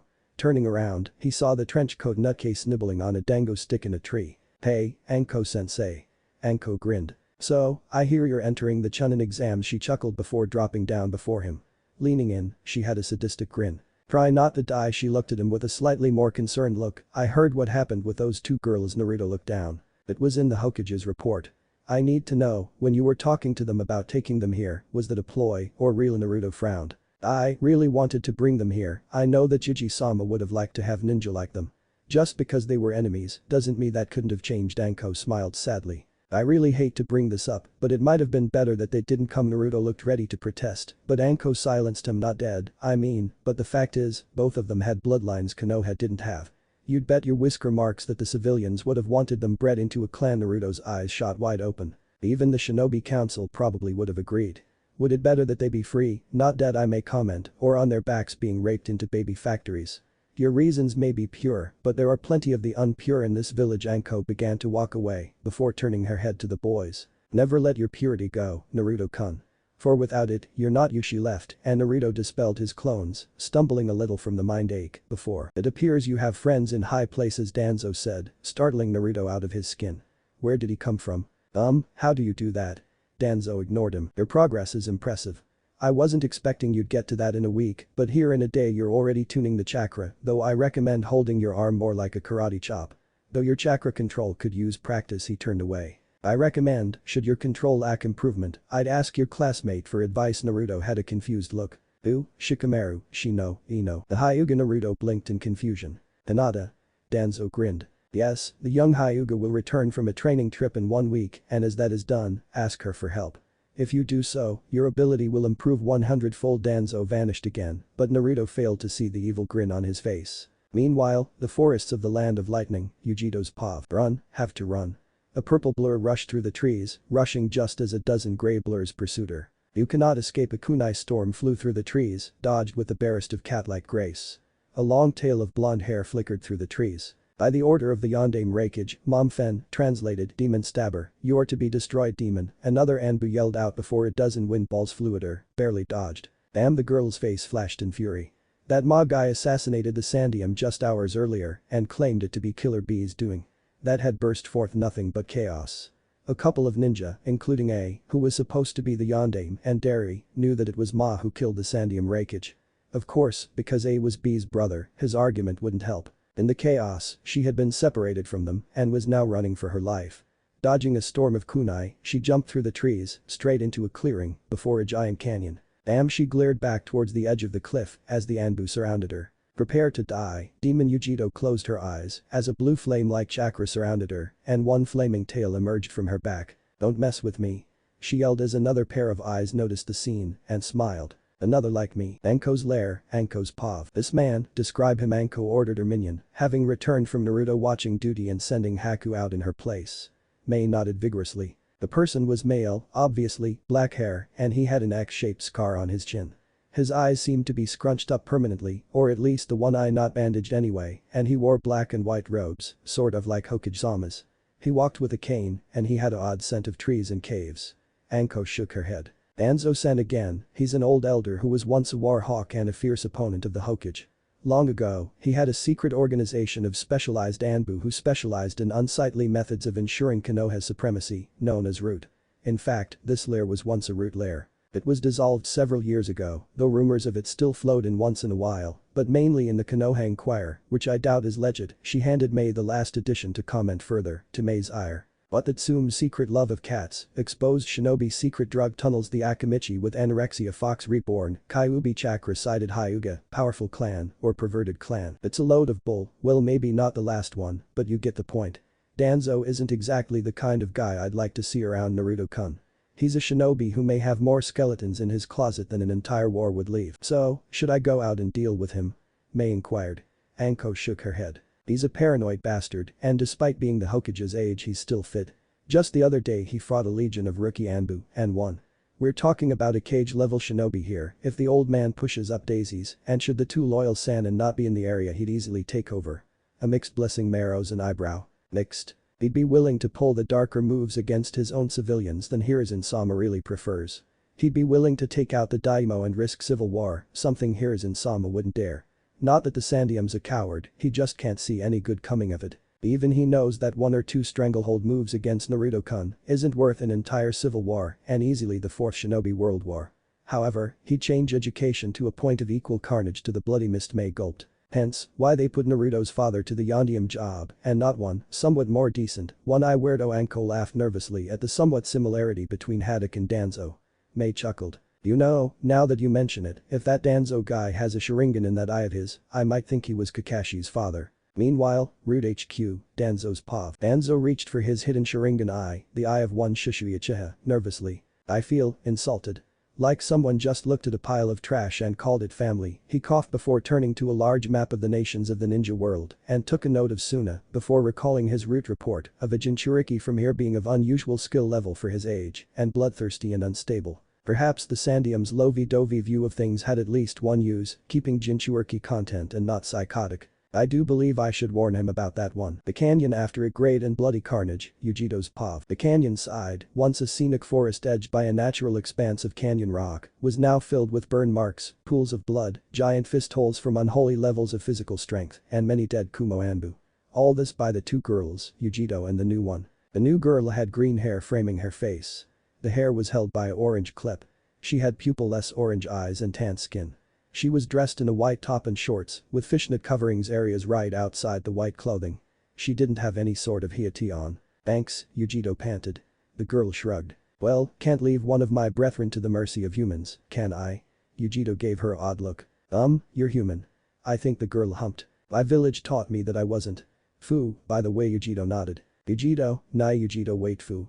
The newest bingo book just listed you as an A rank missing nin with a million Ryo bounty. Fu actually looked amused. They'd actually pay to get me back, or should I say, get it back. Yujito mewed nervously. You're Jinchuriki. Fu nodded. As are you, based off how you were able to use that power, I'd say you're the Nibi. Yujito looked disturbed. I contain the Nibi.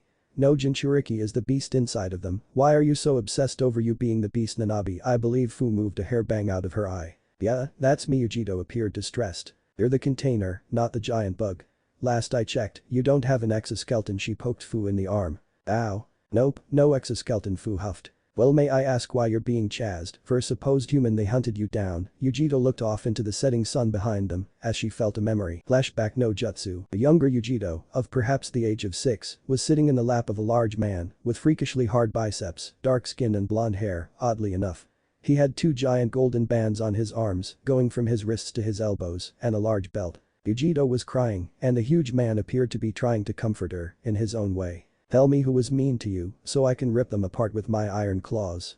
Yujito shivered and started tearing up again, before a slighter man with glasses and blue horn tattoos interrupted. Yo, brokage, the bee got this. He kneed down next to little Yujito. Tell me little cat, that crying, what's with that? He rapped gently, as the little girl sniffled. No one wants to play with me, they say they hate cats. B, am I really the thing inside of me? B sighed. Listen up, and listen good. What people think is easily messed up. The man got up and moved his head to look at a mark on his arm with the iron kanji, his own Buu seal. You were chosen for a reason, because no one else offered up a child to hold the cat, despite threats of doing the art of treason. It's just the way things are. Sadly, the rapping was getting worse. You, like me, are an orphan, adopted into Clan Yutsuki. He was oddly serious now. It was never a good sign if B wasn't rapping. It doesn't matter what other people think, they will always be fearful of what they aren't unless it's easy to destroy. They don't fear the rabbit with rabies, but they fear the lion with one. Same's with yours and mine's, freeloaders. Hey, I pay my rent. B. All that matters is how you think. But you're never going to be alone, and it's not just your little freeloader who makes it that. So he knelt down and placed a finger on Yujito's heart. Because your true friends will always be here, so no need to fear. The rapping was back. Then flashback no jutsu. Fu blinked. What? The Yujito smiled sadly. That was my memory. I hope that helps. Fu looked at her confused. How? Yujito shook her head. I don't claim to have been looked at with favor all the time, but I was viewed with a positive note until just recently, when both me and B were framed as the Sandium's killers, which just brought the tension out. Yujito's sad smile returned. No place is truly a perfect fit for a Jinchuriki, as there will always be that one person with hate in their heart. But, if I learned anything from B, it's as long as you have someone to care about you, even just one, you're never alone, minus the freeloader. That, and rapping sucks. Fu appeared in thought. They're nine-tailed beasts, correct, she commented offhandedly. Yujito nodded in confirmation. Fu smiled sadly. I would like to think the way you do, but I just want to see one of us who was treated well and hasn't been chased out. That cut off B from the equation. When I left my village, I didn't know what I wanted to do with my life, but I do believe I know now. I want to see if it's possible for a Jinchuriki to be liked in his or her village. If such a need does exist, I want to be part of it. I do believe Konoha is the closest, and you're welcome to join me. It's not like you have anything better to do. Yujito's blonde eyebrows rose. You just want to see that? Fu shrugged. If not, maybe there's a young Jinchuriki like you or me who'd come along with us. Meanwhile, back on the training fields of Konoha, Naruto's POV, Beast Wave Palm. A storm of slightly improved Beast Wave palms flew across the field as the knuckle-headed ninja of ultimate stubbornness continued his learning odyssey.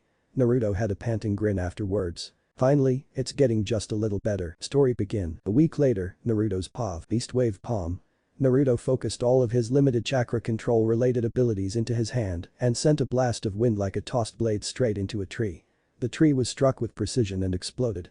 He had a tired grin on his face. Awesome, he grinned in a tired manner before collapsing to the ground in a landscape that, well, once lush, now made Suna seemed like a fertile place.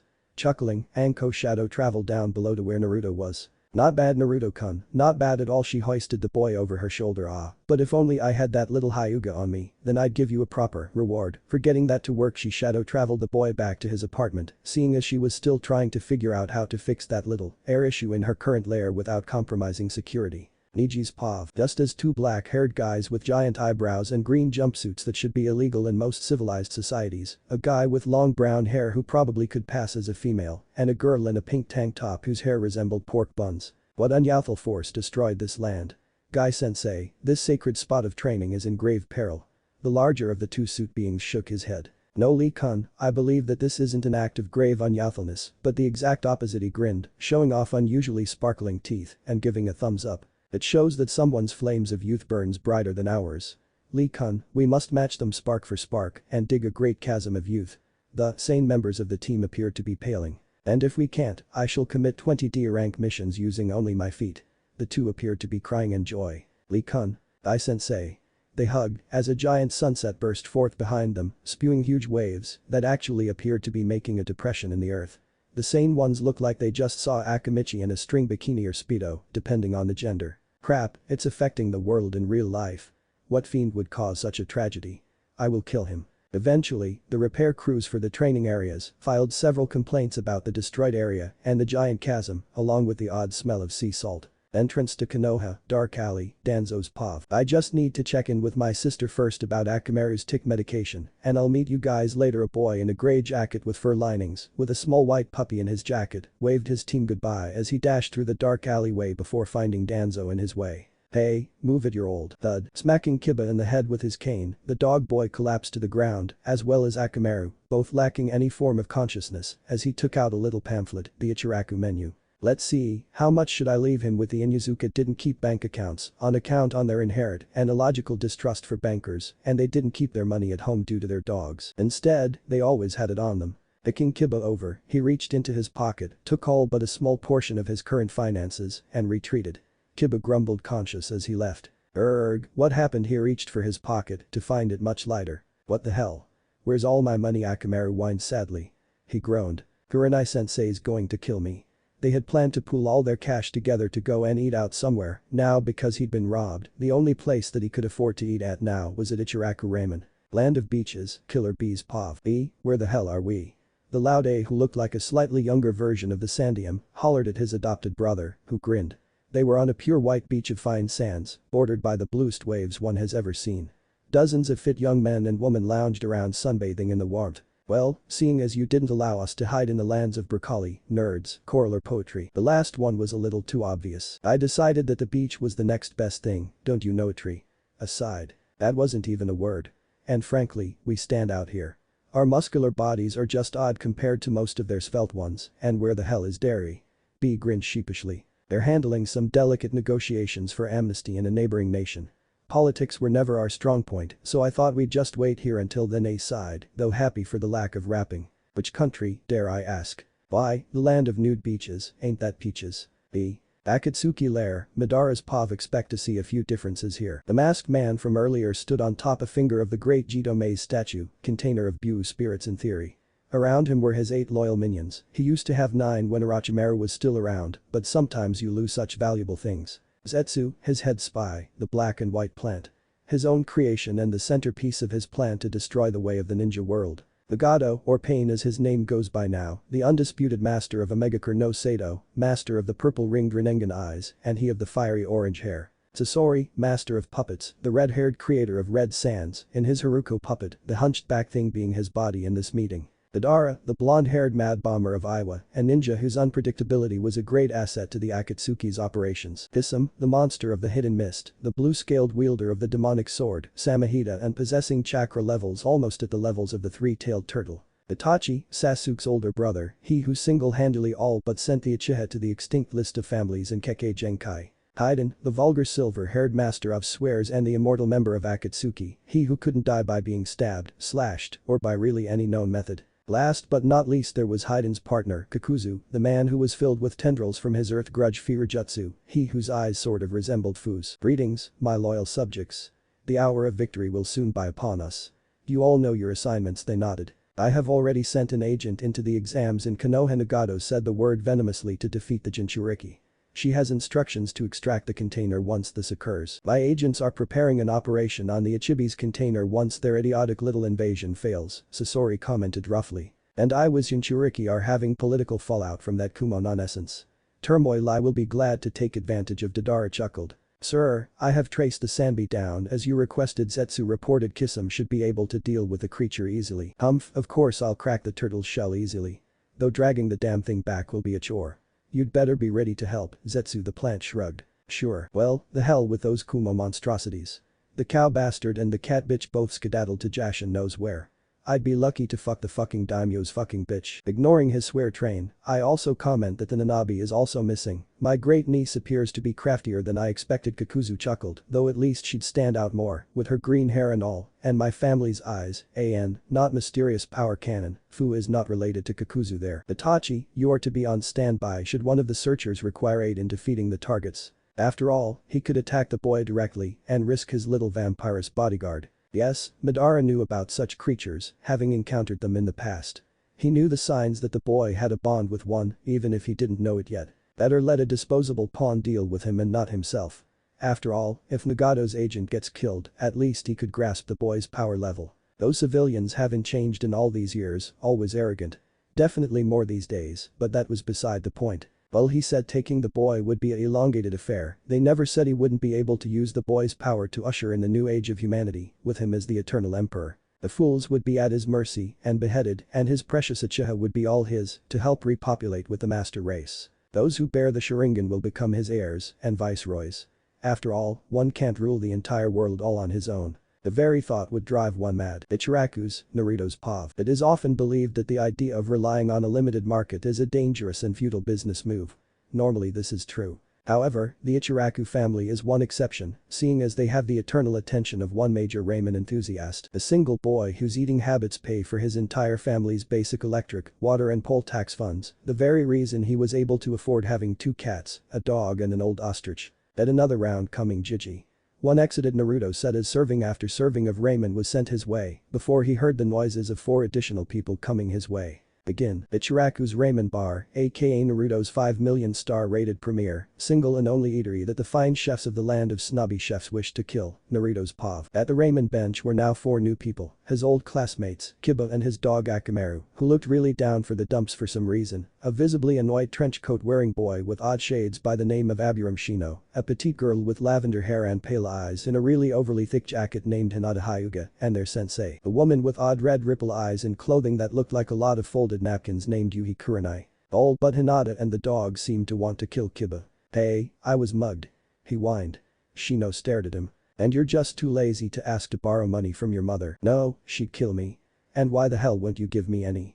Shino continued to stare at him. He'd probably make a good teacher. I have already explained the reasoning.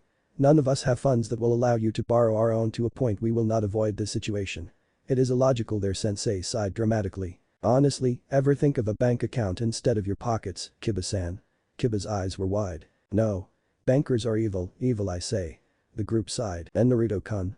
Hinata had noticed her crush/stalk target/center of all her highly perverted Hyuga fantasies that make Icha seem like a tame grating they see a lot with the Byukyugan, who grinned. Hey Hinata-san, Kiba-san, what you guys doing here in my neck of the Raymond Woods? Kiba pouted. Some guy stole most of my cash, and this is only place cheap enough. Naruto smiled. Understandably, that happened to him a lot back in the day. Don't let it get to you, Kiba, for the ramen is always good here.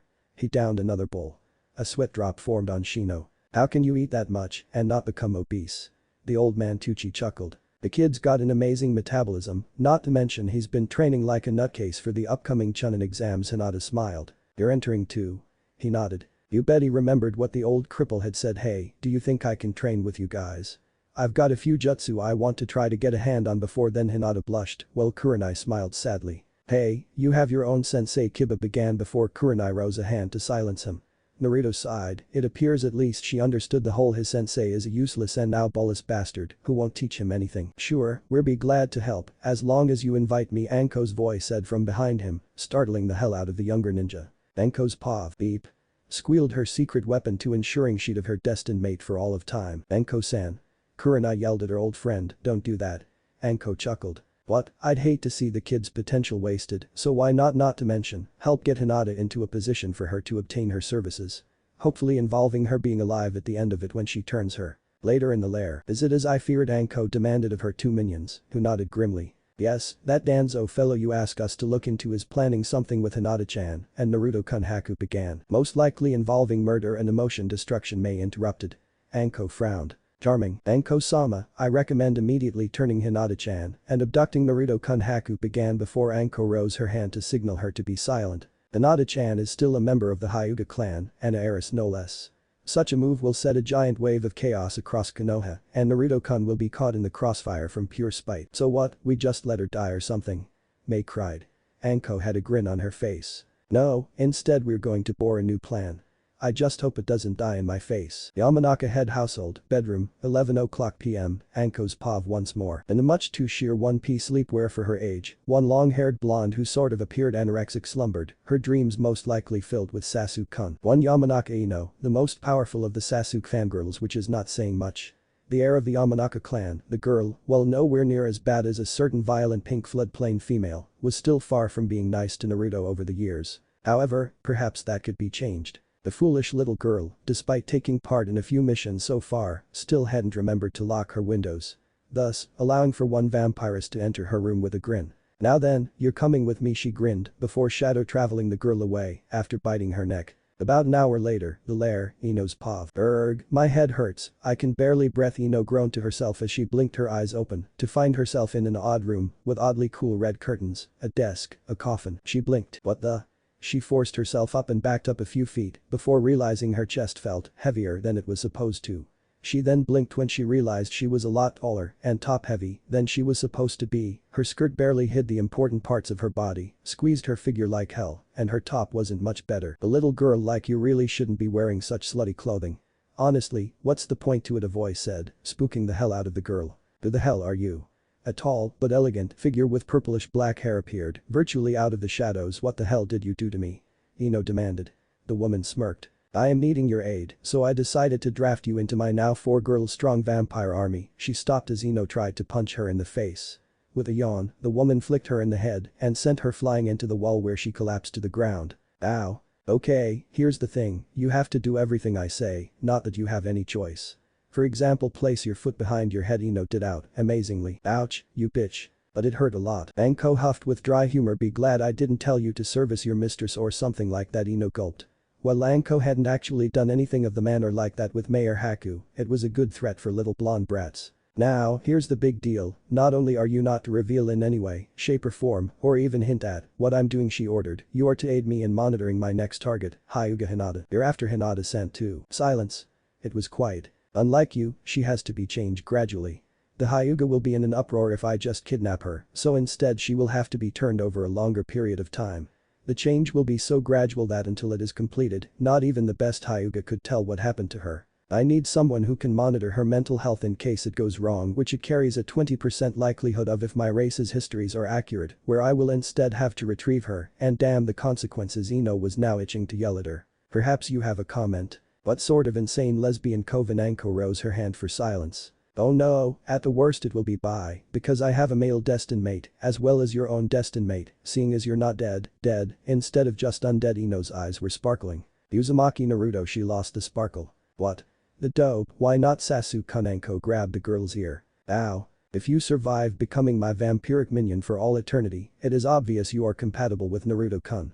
Before you even begin to rant about that Ichiha of your dreams, I have to show you something. All of a sudden, Ino felt like she was being forced into a dark and spooky compactor before she appeared silently on top of an apartment complex. Shadow travel, one of my favorite vampire powers. Anko motioned towards the window, which was in the bedroom of one little blonde-hair kid with a stuffed frog. Haddock team, behold my ultimate no jutsu. Boom. Raymond Shikamaru, get away from my Raymond. Various sleepy phrases were muttered from the boy in slumber. Ino would love to take blackmail photos if she had a camera or if the freaking vampire didn't point at the boy. Use your mind swap jutsu, she ordered, and read all of his memories. That obedience thing kicked in and Ino reluctantly entered the mind of the class dope and was absolutely horrified at what she found inside. You're a demon. Murderer. No demons allowed. Come back for training when you're actually good at something. Feel my cabbages, you freak. Damn orphan fox brat. See this pelt, you're next. I bet you will really enjoy the killing part of being a shinobi, you're already stained in blood. Ubaka, you stole Sasuke-kun's glory. Ino, now back in her own body, was shaking in shock as she was back in her own, older body. That can't be true. Naruto, he was always happy, friendly. No person could be sane with all of that. Anko sighed sadly. Naruto-kun is a strong-willed person. He believes that he can become something great and earn respect. Noble goal, but with everything going at him, virtually impossible. As no one has ever physically attacked him, and the Sandium has placed a few memory seals on him. What? Hokage-sama would never. Anko shook her head silently. Nothing malicious, but more for his own good. If he was told he was a demon from such a young age, do you think he'd be sane? So he had seals that altered such memories so to preserve his sanity.